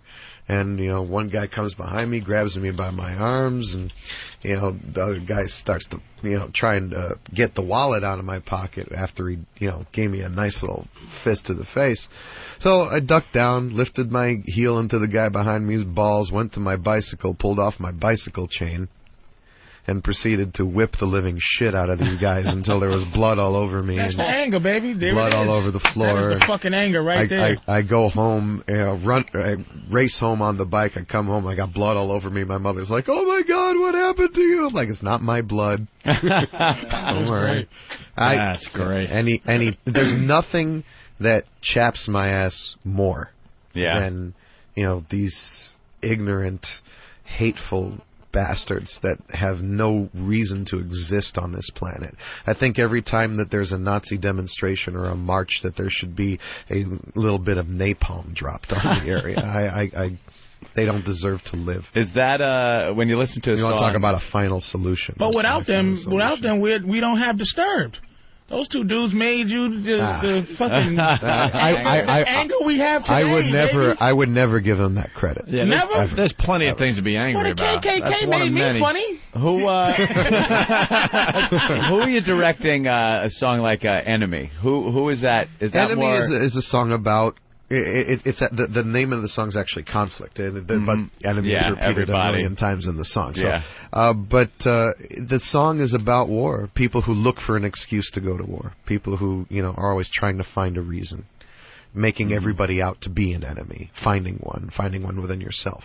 That you are actually the real catalyst for it, because you're just looking for another person to fight. Right. Yeah, that's another great song. If I may kiss your ass again. Thank you. So obviously you voted for Bush. No. Oh, that poor stupid man. We have an illiterate. It's unbelievable. It's unbelievable. Unable to speak, warmongering, deal making. Terrorist harboring. You must got a few songs on him, right? Deify. That song I spoke about earlier starts out with an excerpt from Bush's 9/11 speech. It's exactly case in point. You idolize somebody, you make a god out of them, you attribute to them supernatural powers. After 9/11, everybody wanted Bush to come and save us and protect us and keep us safe, and we were willing to waive our rights and waive our freedoms and do anything that's necessary to do that. And it continues to shock me every day of my existence, the tremendous just bit of forgery and how he's worked over the American people. The saddest to thing buy into all of this isn't shit. the people that were bamboozled at the beginning, because I was one of those people. I was bamboozled. I looked, I listened to the speeches, I watched the UN presentation, I did all that. The sad part is the people that still, after shit comes out and you absorb it from different things, the internet, newspapers, the news, just what you're reading, what you see on TV, any information you can get, and you use your own mind to kind of fill in the blanks, and you're still walking around toting the company line and just... It's called denial. Yeah. It goes beyond denial, though. It's like, at least denial, there's somewhere in the back of your head that you're going, I know this is bullshit, but I just got to, this is what the truth is. There are people that just completely still believe all the shit and will never waver. Yeah, well, there are people who believe in war in general. People who just love war, who love looking for a reason, who love feeling like the tough kid on the block. There's a line there, though, because there are instances where war is necessary. And there are people that believe that you should never, ever go to war. War is the last resort. War is not something that you use to facilitate things. Right. And, the reasons just kept changing. The reason for the war cannot keep changing. First, we're going to go ahead and find, every single aspect of Al-Qaeda on the planet. Yeah. Then, that changes to, while we're there, I think something's going on with Saddam Hussein. Let's go ahead and see about... A lot of weapons. Yeah. Then, all right, we'll look for those. Then it goes to liberating Iraq, which was not, as far as I knew, under occupation to be liberated. Wow. Then, and then we're going to go ahead and make sure that they have a democratic society, mind you, which has not existed in an Arabic culture in 3,000 years. Okay, but we're going to go pull ahead. it off this time. Of course. Be quiet. It's just we're due, people. We're due. It's supremacism. It's us pretending that our way of life is better than theirs, which have existed for centuries, and going in and saying maybe they don't want our way of life. Maybe they're happy the way they are. Maybe they're happy with having a Islamic fundamentalist leader that's somebody that their masses can actually believe in, as opposed to elections and so on and so forth. They don't necessarily want all that's fine as long as they leave us the fuck alone. That's the operative point of it. Because if you put a religious fundamentalist in, odds are they're going to rally their people based on a hatred. Saddam wasn't a fundamentalist, though, wasn't No. Saddam wasn't fucking Saddam was probably the lesser of two evils, to be perfectly honest. The guy, I don't remember him ever doing anything that really put a direct threat to the United States of America. Kuwait, fine, he's threatening his neighbors a little, the only threat there ever was to Israel. People. The only threat there ever was to Israel, and it's sad that they're in the middle of this whole thing, because it's always a matter of, it always comes back to, we're going to push the Jews into the sea. We're going to great choice of real estate, by the way, over there, Israel. Hey, let me tell you, us Jews, we know where to buy. Now, do you think Bush? Hell was wrong with Peru? You think like Bush hears a song that like deify, and it's like he's like fuck the stir. Yeah. They don't know what the fuck I'm doing out here. Nothing would make me more proud. It reaches his ears like pop that in the presidential limo. Listen to that. Hate that guy. Fuck him. Let's go to Bob. I don't think he's ever heard of it. Bob the trucker. Bob, how you doing, guys? Pretty good, Bob. This is one of the most intelligent rockers I've ever heard. Thank I've you. only heard the snippets of Land of Confusion on your program, but yeah, we come out of breaks with Land of Confusion stuff. Discover a whole new band I can like. Nah, you got to buy the whole collection, man. You'll love the music. I'm going to go find it. Absolutely. And I want to tell Patrice that he's filling in for me. I don't know Disturbed very well, so he shouldn't feel embarrassed. He's helping me discover this band too. All right, right on, Bob. See how it brings everybody together. All right, cool. All right. Well, we should, Great, man. We should let you go, Dave. All right, brother. We got a couple things. We got a pair of tickets to the show tonight, the Jägermeister Disturbed COC show at the Nokia Theater in Times Square. We'll give a pair of tickets to someone that's in the area on the phone lines, okay? And what Disturbed song you want us to play today? Anything? Why don't you play the new one that's coming out, Just Stop? Just Stop? That's the new single. Number 2, right? This one's dedicated to Lizard Man. What's this song about? Lizard Man out there. Yeah, it's about those people in life that are always looking for a reason to criticize, always looking for something to pick on with you. Ooh. Shit. Wow. Patrice To O'Neill. me. It's dedicated to me. Jimmy, all you comic fucking insecure bastard. Fucking hack comedian. The new CD is 10,000 Fit. That chick blowjob story. When does Entourage come back to HBO? Anyone know? January? Hopefully. Love that show. So hard to keep track of all the different shows between Showtime and HBO and reruns and when the new ones come on, and there's so many different shows to watch. You do the Entourage? No, I never got into the Entourage. Man. I'm on the Deadwood, Rome, Curb Your Enthusiasm, Sopranos. Yeah. I'm on those shows. Oh, go Entourage. Entourage is a lot of fun. A lot of fun. I was going to say something. The only network show I'll watch these days is My Name is Earl. I like that one. Dude, I'm finally taking a peek at that. Pretty funny. I thought that was like just one of those dumb shows that would last like 2 episodes. Jason Lee is great. It got nominated for Golden Globe and all that too. It's doing great. Yep. Yeah, we'd love to have him on the show, but another guy that we missed our chance. A lot of these guys, they blow up and they forget about their old pals, Opie and Anthony. Yeah. Remember the days we used to have Jack Black on the show? Jack Black. Now he's in the biggest, blockbuster, going to be the biggest blockbuster movie ever. And he was very appreciative when he was on our show a few years back. Yeah, we're not going to see Jack Black walking through that door to promote Kong. What was the last Jack Black movie where he came in to see? Probably the Fat movie there, whatever it was. Oh, that okay. No, I think it was with Colin Hanks. Well, it was Colin Hanks, who's also in Kong, right? Is he? Isn't Colin Hanks in Kong? He is in Kong. He is, right? Colin Hanks, that movie, what was that? It was that. I was in the studio that Orange day. County. You were in the studio the day both those guys came in? I was trashing Colin Hanks, and I think I was trashing Colin Hanks from acting like he was too cool to be Tom Hanks' son. No. Right. Jackass. Dude, he was really cool, though, because it turned out he was a fan of the show. And he was getting, like, stuff off the internet and stuff and keeping up with the show. And he was a major fan. And I'm thinking, Tom Hanks' son is listening to us? That's pretty fucked up. He's in that? Yeah. He is, right? Yeah, he plays Preston. What about the poor other guy from Tenacious D?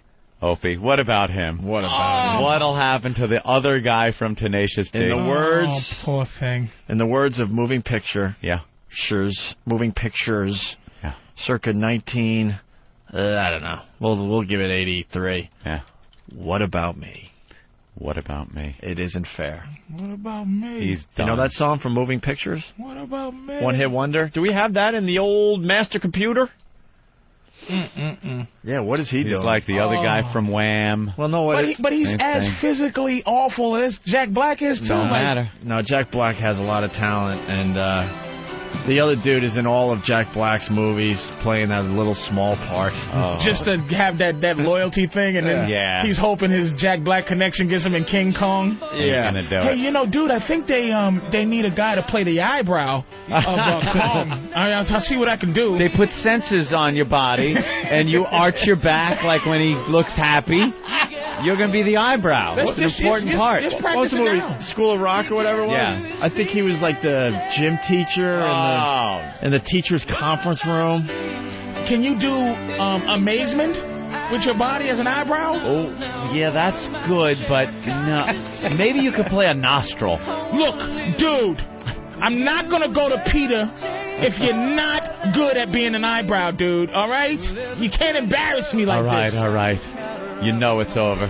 Gotta be a better eyebrow, man. The other guy from Tenacious D. Oh, the other Tenacious D guy. What was the year on Moving Pictures? What About Me, by the way? Was I close? No one? No clue? All right. Get rid of that. So Jack Black, could you think you could get him on the phone? Never.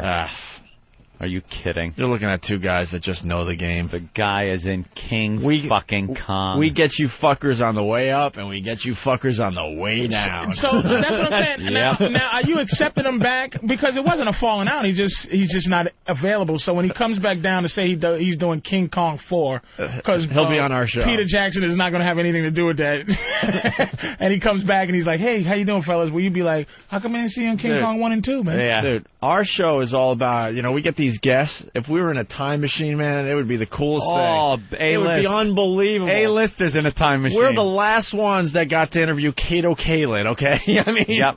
He did every other interview in the world. He finally walked through that door about a month ago.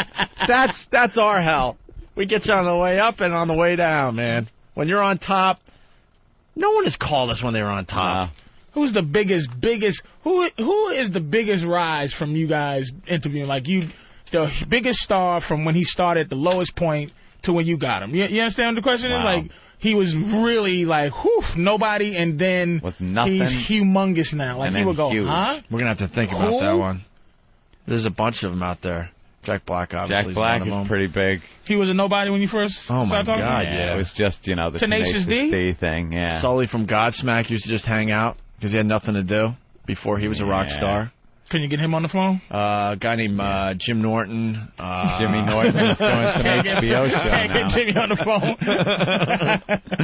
I'm trying to think, man. We get him on the way down. We get him on the way down.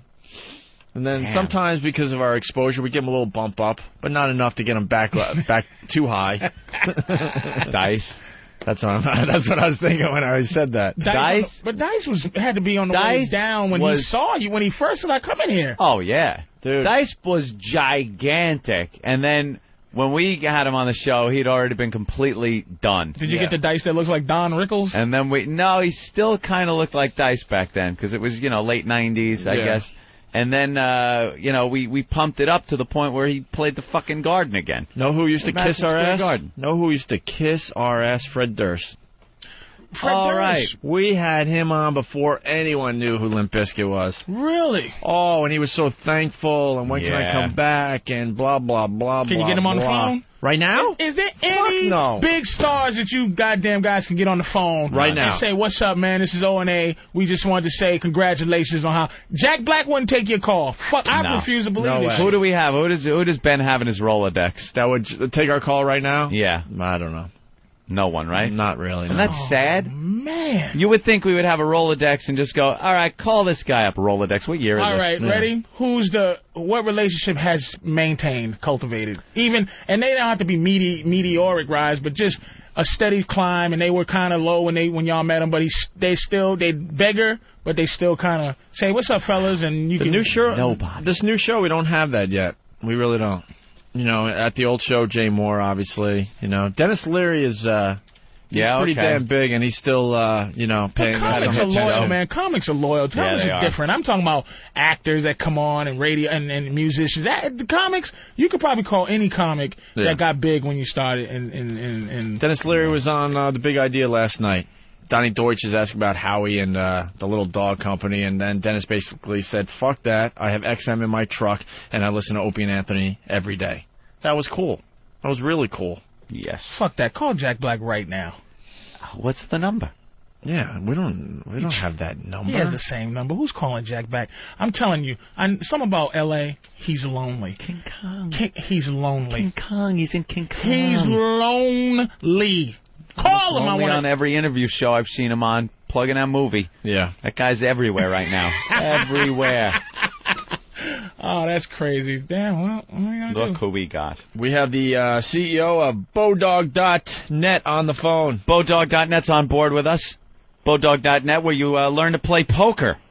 Calvin. Hi, how are you? There he is. Are you an actual CEO?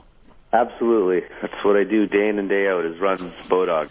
I can tell you are the first CEO we've ever had on the show. Donald Trump has to be a CEO. He's not. He's a figurehead. You don't think he's a real CEO? Trump is a complete figurehead. What about the time we had Bill Gates on? Do you think a CEO that really runs a company has time to do a TV show? You're probably a busy guy, Calvin, right?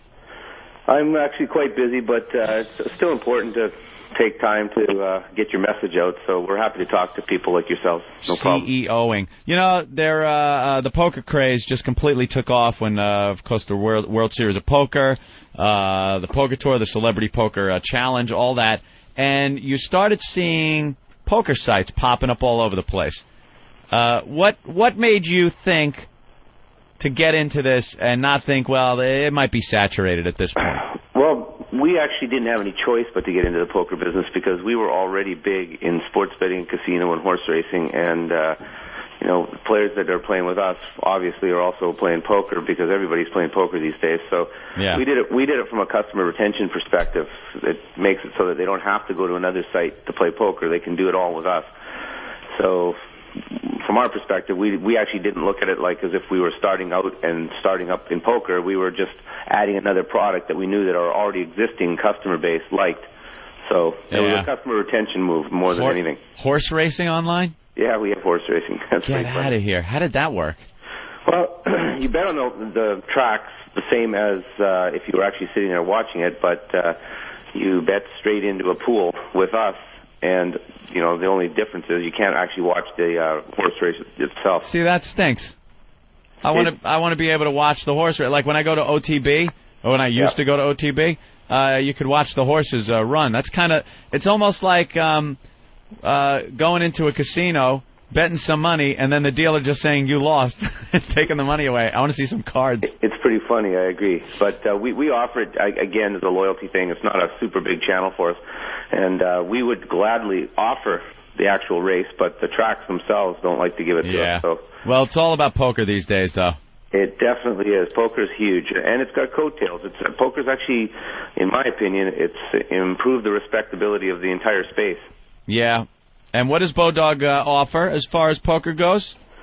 Well, on Bodog.net, that's a play for fun site where you can go and learn how to play. We obviously have our real money sites as well. You want to go to the one where you learn first, though, yes, absolutely. I would gather. So go to Bodog.net, you can play it, and actually, the biggest thing we've got coming down the pipe right now from Bodog is in middle of January, we're launching a new poker interface. It's the Bodog Poker 2.0, and we think it's going to change the way people look at playing poker online, because this will be the first time that a poker interface has been designed from scratch solely for being played on the internet on a computer, whereas previous generations, including the product we currently have out there, were all pretty much just take what happens in the real world and pretend you're floating 10 feet above the table watching the game. Oh, so this is going to be a little more like a first-person perspective?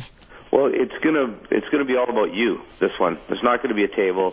Everything's going to be designed around how you can access your information the way that you would want to access it. So you're always going to be aligned so that you're always, no matter when you can come into the table and who else is playing, your interface is always going to look the same. Your stuff's going to be at the bottom. And the rest of the people's information will be scattered around there above you, but it's also going to have the ability to play multiple tables in one window, and it's going to have a whole bunch of other stuff that's going to make it very, very slick. That's pretty cool. You know what I liked about Bodog? I went on Bodog.net, signed up, got on there. My favorite thing, the timers are a lot shorter than the other poker sites. Because if I got to sit there and wait for some idiot to bet, the guys get online and they think they're on the World Poker Tour, that they could sit there and mull over their hand for 20 minutes. I like the countdown timer. It goes, boom, fold your hand, move on to the next guy. Absolutely. We try to have a number of different timing ranges as well, so to appeal to different speeds. Keeps it moving a little faster. I like that. What's this Bodog television? What are you into? Jesus. Well, we started out in sports betting, then we expanded into casinos, horse racing, poker, and then in the last 12 months we launched a music label. And now we've started producing television content, and our first television show, entirely produced by Bodog, and actually with me as the host of it, will be a charity poker event and rock concert that we hosted for the U.S. military in Hawaii last summer. So it's got a great cause. It's the Fisher House Foundation, which is a military charity, and it's all about the troops. So these are the people that are out there, and no matter what side you are on the politicals, from a political perspective, the guys that are out there doing the heavy lifting aren't involved in politics. They're just following orders, and we thought it was time to do something for them. So this is airing on Spike Sunday night at 12:30. And the beautiful Shannon Elizabeth involved? Shannon Elizabeth will be there, yes. And Snoop Dogg, we've got Stella Warren, who actually won the tournament, first time ever. And we've got a number of comedians. Carson Daly's there, Colin Quinn, Wanda Sykes. Colin's one of the worst poker players ever, and he wins. I hate that. No, he didn't win our tournament. Good. How old a CEO are you? I'm 44 years old. Oh, okay. I just, because you sound kind of young, I would have wanted to hit you if you were like 21. I hate these guys. I started out just writing some code for Java, and now I'm a multi-gazillionaire. I'm 23 years old, and everyone hates me. That's funny. No, my voice is a little bit funny right now because I've been flying for the last week all over the United States. I've been in 6 cities in about 7 days, and I just landed here, and I don't think I've adjusted yet. So. Well, you go take a nap, and we'll all go to bodog.net, sign up, and learn how to play some poker. How about Excellent. that? Thanks a lot, guys. Thanks for having me. Thank you, Calvin. Cheers, bye.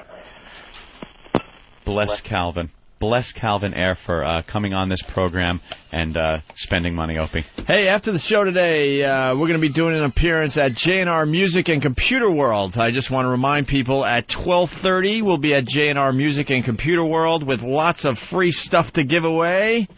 That's at 23 Park Row across from City Hall Park. Opie and Anthony and a bunch of familiar faces from the radio show will be at J&R Music and Computer World at 12:30 today, 23 Park Row, across from City Hall Park. What's a corporate shilling bastard? And we're back with the Opie and Anthony program. Patrice O'Neill helping us out today on this fine Whip 'em Out Wednesday. Such a busy show today, we didn't even talk about WOW today, Anthony. And we got so many new listeners checking out the program on a daily basis.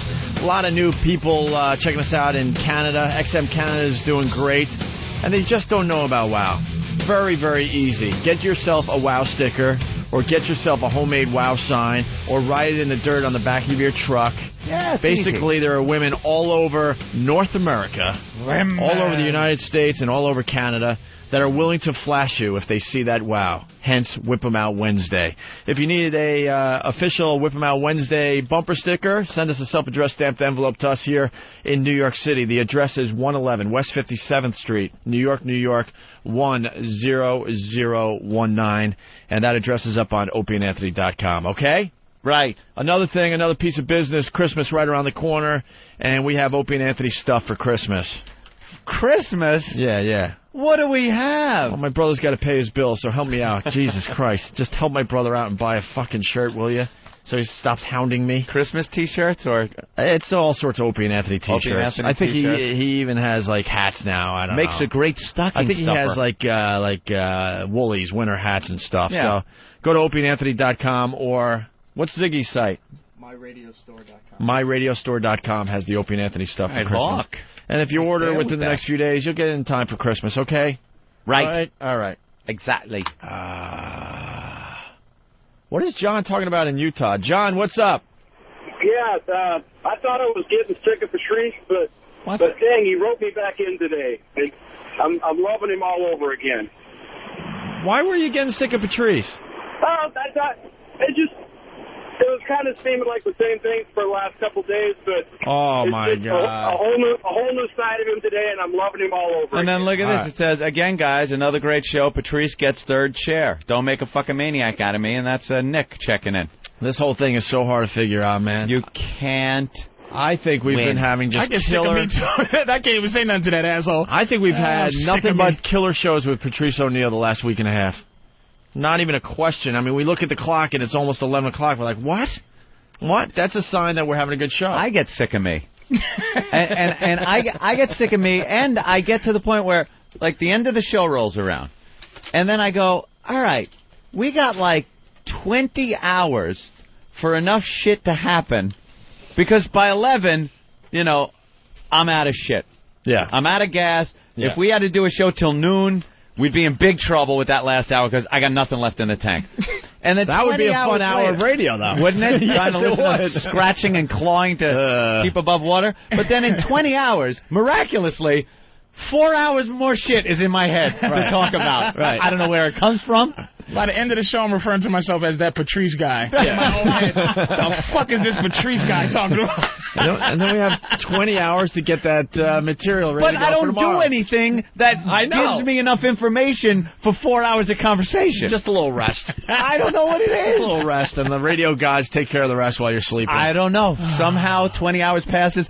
I got 4 more hours worth of shit to say. What the fuck? 11:01. I'm out of shit to say. Talking about? All right, listen. Fucking Patrice, enough already. Enough of me. And listen, we still got lots of stuff to do, and we could squeeze a few in before 11 o'clock. We got to get Steve in studio because he handed in something that I don't know. Uh-oh. I don't want to be connected to this. Now you're scaring me. I don't want to be connected to this. You scare me when you just say Steve handed something in, but now it's something you don't want to be connected to. Now, all right, it's on a CD. It's 46 seconds long, and all it says is loudest orgasm ever. Now, you're thinking to yourself, all right, man, that's pretty fucking cool. All right? Right? Yeah. Until you find out that it's a guy. Bear. It's a fucking guy. 3 days of faggots. There's somebody in the truck driving. This is the 3rd day of faggots. 3rd day, Patrice. Third fucking fag day. And thank you, because now Patrice is just going to obsess on your fucking comment now. It's like reading something on the message board. You were great. Great show. Great show. Great show. You were great. I love you. I love you. You fucking suck. Same shit every day. Motherfucking I suck. It's the same shit every day. Self-esteem. One guy. All right, Steve. The disc in your hand is a audio clip that someone sent in. It's actually a video clip that someone sent in, and they were commenting on it because you had played that. Did you get to see the video yourself? Yeah, I did actually. Ooh, is it sexy? No, it looked like a lion, chomping down on a gazelle. What was the scene? The scene was a white woman on a bed in a cheesy motel room, bent in half with like one of her legs up by her ears. And a black guy just pumping away on top of her. And about 5 seconds in, the audio kicks in. And this guy having an orgasm, having an explosive orgasm. Is it outside? Does he pull out? No. Okay. He hangs around inside. All right. Cream pie, as they call it. Cream pie. Cream pie, as they call it in the porn industry now. Cream pie. They get $1,850 for women that do cream pie. $22,000 for anal cream pie. Just for information. He's right. How about that? Wow, Patrice. Right. Yeah. But the email I got was, hey, if you think that Tom Sizemore orgasm clip is bad, you got to check out this one. Let me play the Tom Sizemore. All right. That's the excuse we're using today? That's the excuse we're using because that was what I got in the email. All right. Well, Anthony's finding the Tom Sizemore clip. Here's Tom Sizemore clip from his sex tape. Oh, motherfucker. That was Tom Sizemore all the time? Oh, yeah. Oh, yeah, it was. Yeah, that's Tom Sizemore from his sex tape. Motherfucker. Isn't that great? Tom Sizemore. And is that Paris Hilton? No, just some whore. He had some hookers in a hotel room with him, and he was banging them, and then he put the video camera to his face and tell stories about what was that clickety clack bag of bones, bitch, fucking Heidi, Heidi Fleiss, clickety clack bag of bones, bitch. Motherfucker. And this clip we're about to play is better than that. It's definitely louder. Oh, definitely louder. So this guy's been building up.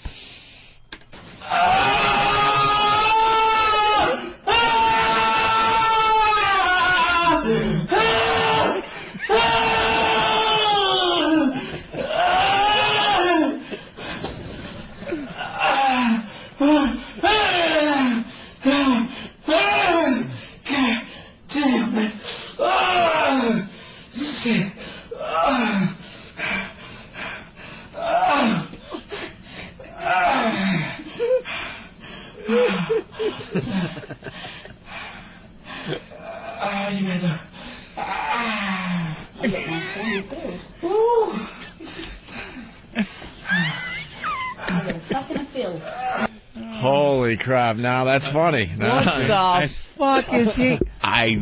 That's like hydrochloric acid he's coming, or she's removing the orgasm from his testicles with a razor blade. There's no way that is just basic sex coming. I was thinking blockage. I was thinking maybe crazy glue in the pee hole. Oh. And he had to blast it through. And it blew up like a balloon when you make a balloon animal? He had to blast it through. Coming inside of a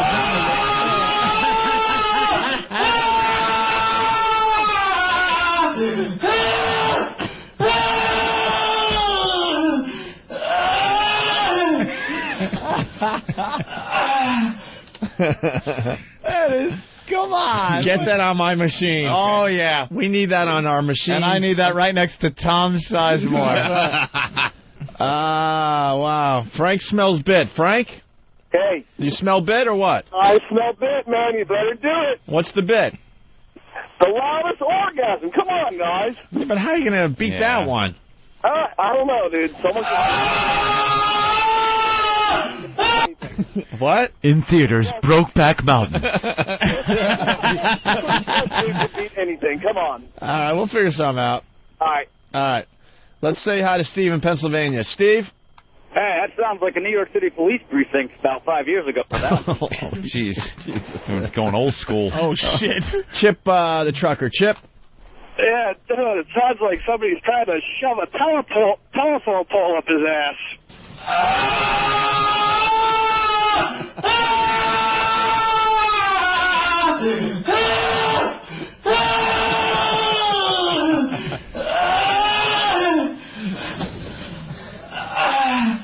You know what it is? I wish I knew how to quit you. You know what it is? He got some Tabasco in his pee hole. Oh! That wasn't pain, man. Oh. No, I think that was inside. That was just an inside one.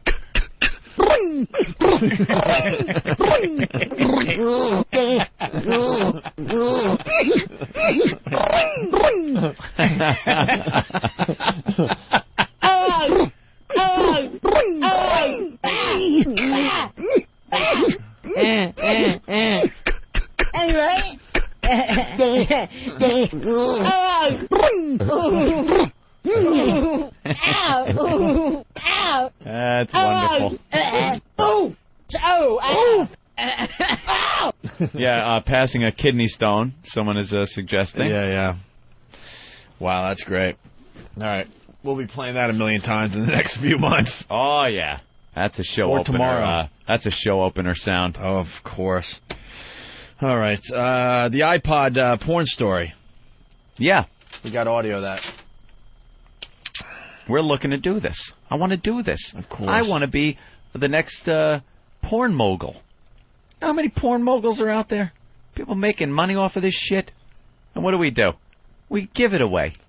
We just videotape it and do nothing.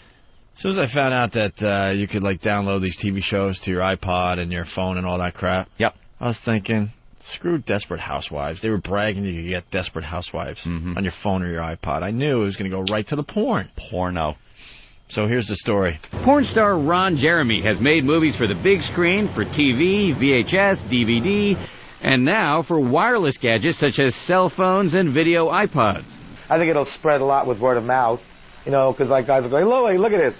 Look what I got over here. Jeremy does not think wireless porn will be a huge business, but scores of other pornographers certainly do, including Harvey Kaplan, who's been peddling net porn for 7 years. I think that the multi-billion-dollar marketplace is just starting to peak.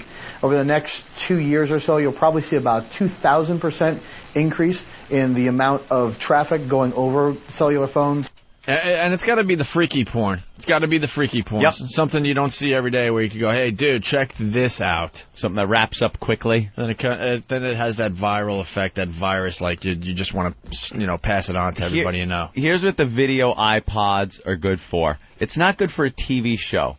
First of all, I'm sorry, the screen's a little too small to be sitting there. You can't watch it while you're driving. On the train, again, the screen's a little small, things like that. It's almost like carrying around a little bit of porno with you.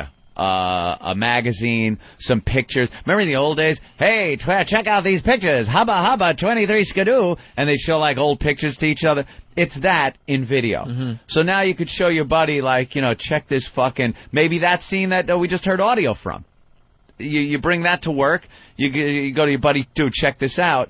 And it's funny, it's quick, it's a clip, it's porno. You can't get it on television. Mm-hmm. That is where it's going to be a gold mine. Porno has never taken a dip.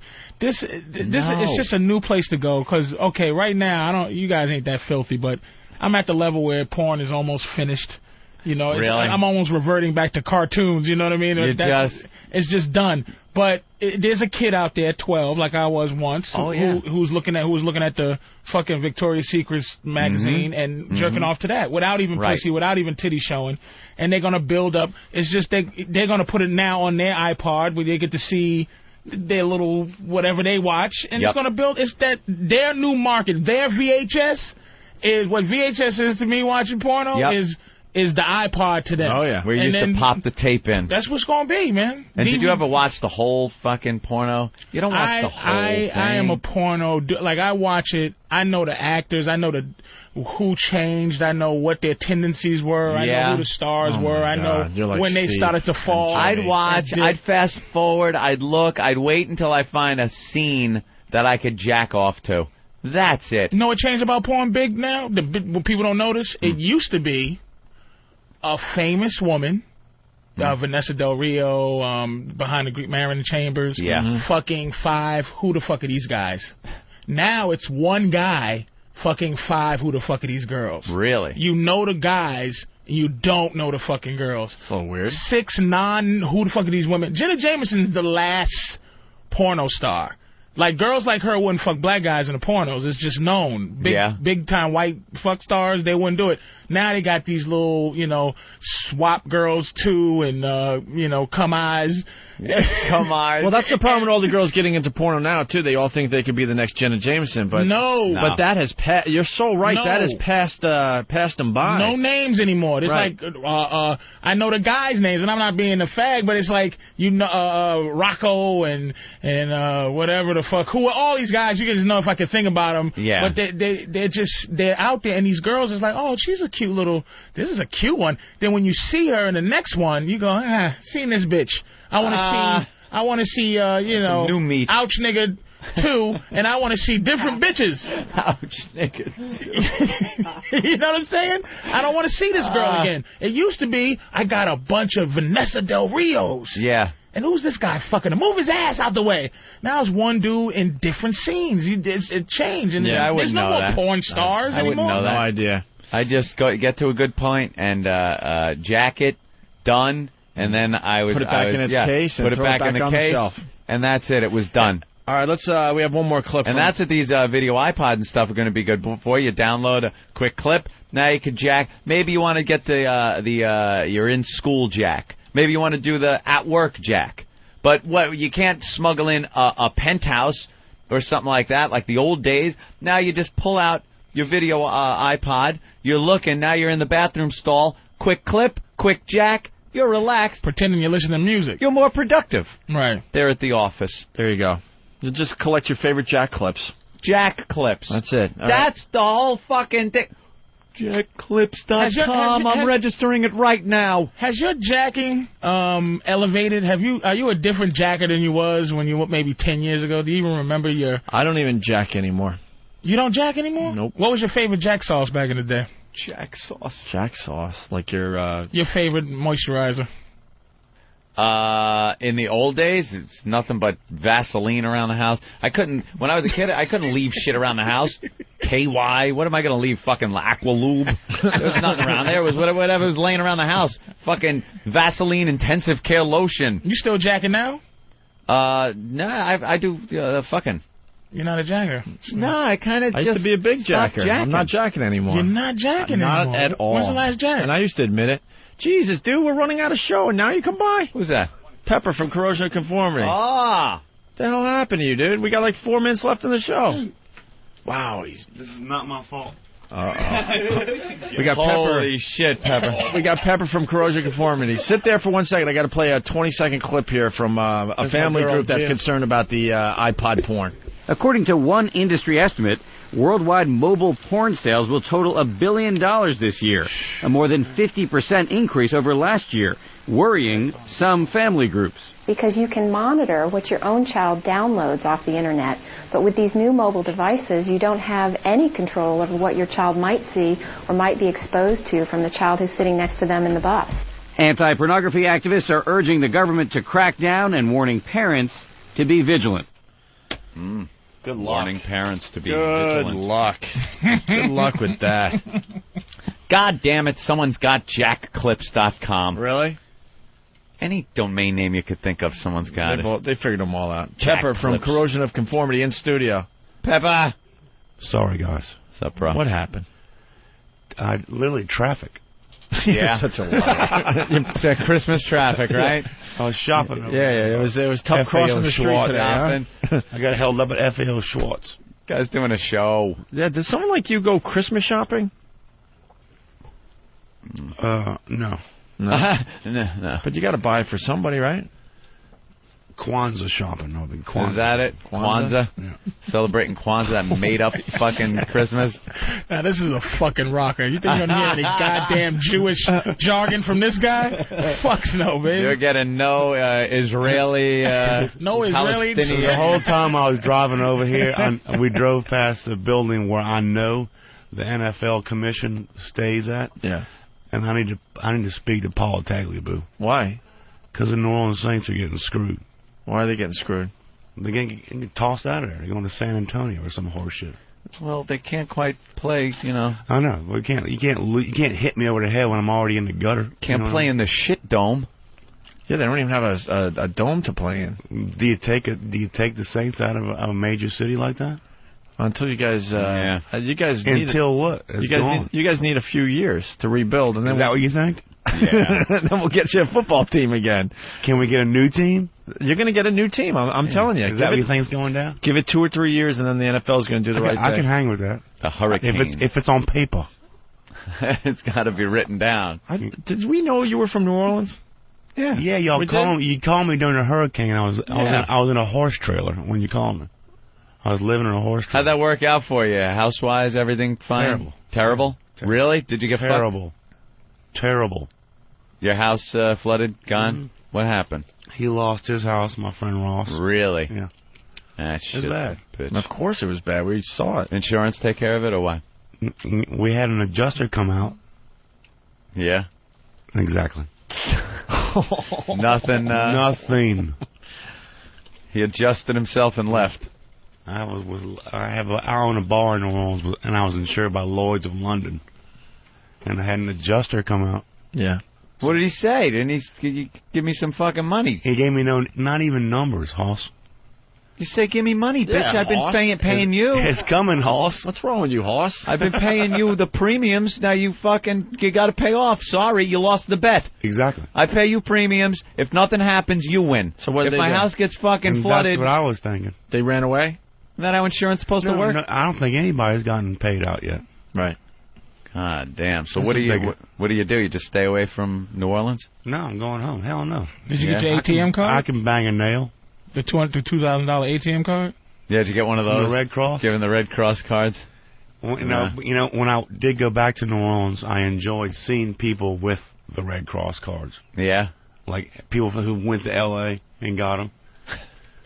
Buying, like, stockings and shit. Yeah, well, you need the essentials. Right. Terrible. How are the shows going, man? Yeah, it's good. We're almost done. Yeah. I got to tell you, my only concern is to get back to New Orleans. That's it. Is that it? Chomping at the bit there to get back home. And rebuild, right? Are you actually going to get in there, get your hands dirty, do some fucking building? My hands have been dirty. Yeah? Pick up a hammer and nails? Oh, totally. Right before I left, it was like, I was almost having my grandfather's roof done. But what was wrong with the roof? Hole cut in it? Gone. Just blown away? Yes. Was there more wind or water damage, or both? If there wasn't any water damage, it would have been like nothing. CNN thing, like maybe a 2-week story. Yeah. But the flood fucked it up. And your house was in one of those areas that got flooded? Yeah, 80% of New Orleans is underwater. Yeah. Well, there's not much difference between 2 feet and 4 feet. You know. That's true. It's gonna fuck it up. Jeez. Yeah, it's wild, man. Man, I'm tired of bitching about it, but because I'm with you guys. Yeah, you got it. This is my one little. You could vent, my friend. Yes. It's messed up. It's America. That's what's weird. You know, it's New Orleans. New Orleans is older than America. Yeah. And we're fucking being tossed out in the trash. You think the government could help a lot more than they are? Based upon me being down there, I mean, you still got to wear a mask. It's so dusty. There's so much trash on the street. Really, still, do you see anything? Has anything changed? Like, you look and go, wow, it's nice to see they did this. If it was Charlotte, North Carolina, or if it was Nashville, or whatever, some major city about our size, with a different maybe population, I think it'd be a hell of a lot different. Do you see anything changed though? Like, are there things no where schools open, man? Where you went? There's no public schools open. Last time this was all fucked up, but now at least that's getting fixed, or it's still just a filthy mess. It's been eradicated, man. It's eradicated. See, we thought it was doing better because it's off the tube. Yeah, it gets off the news. Exactly. I'm not even kidding with you, man. I'm on the road. I'm like, all right, they're not doing stories anymore. I guess they got it under control and they're rebuilding. It sucks, but it's moving in the right direction. You try and go to a restaurant, for instance, a nice restaurant, and you got to go get your own water because there's no wait staff. Seriously, you got to walk up and they have water set up on the counter. Holy shit! There's nobody there. You know, it's insane. It's like a ghost town. It's a shanty town. It's like being in Kingston, Jamaica. Wow. Seriously. See, no, who knows? You don't see Who any. knew? You don't see it. Are you going to be around tomorrow? No. Where'd Geraldo go? Is Geraldo coming here? No, Geraldo, why isn't he down there doing that story? That's he was very over. concerned for a while. So he's gone. Now you know where he went? He went back to Iraq because of let me the tell you violence. this, too. You know what I think's going down? What's up? I think the Red Cross is funneling money out of the New Orleans thing to fucking Iraq. Are you shitting me? That's what I think is going down. To where? Like, what part of... Whatever's needed in Iraq is where it's going to. Wow. We're running out of show. They're going to turn us off. God 20 seconds. How many seconds? 20 seconds? It's Pepper from Corrosion of Conformity. Pepper, you got to get Please back help here again. rebuild New Orleans. All right, he got here very I love late. you guys to death. And we're going to be at J&R Music World downtown at, 23 Park Row, across from City Hall Park, starting at 12:30. We got a pair of tickets to the show tonight. Give us a call right now. Corrosion of Conformity and Disturbed at the Nokia Theater. The Jägermeister Music Tour. Thanks, Pepper. Tomorrow, man. That's it. I'm out of here.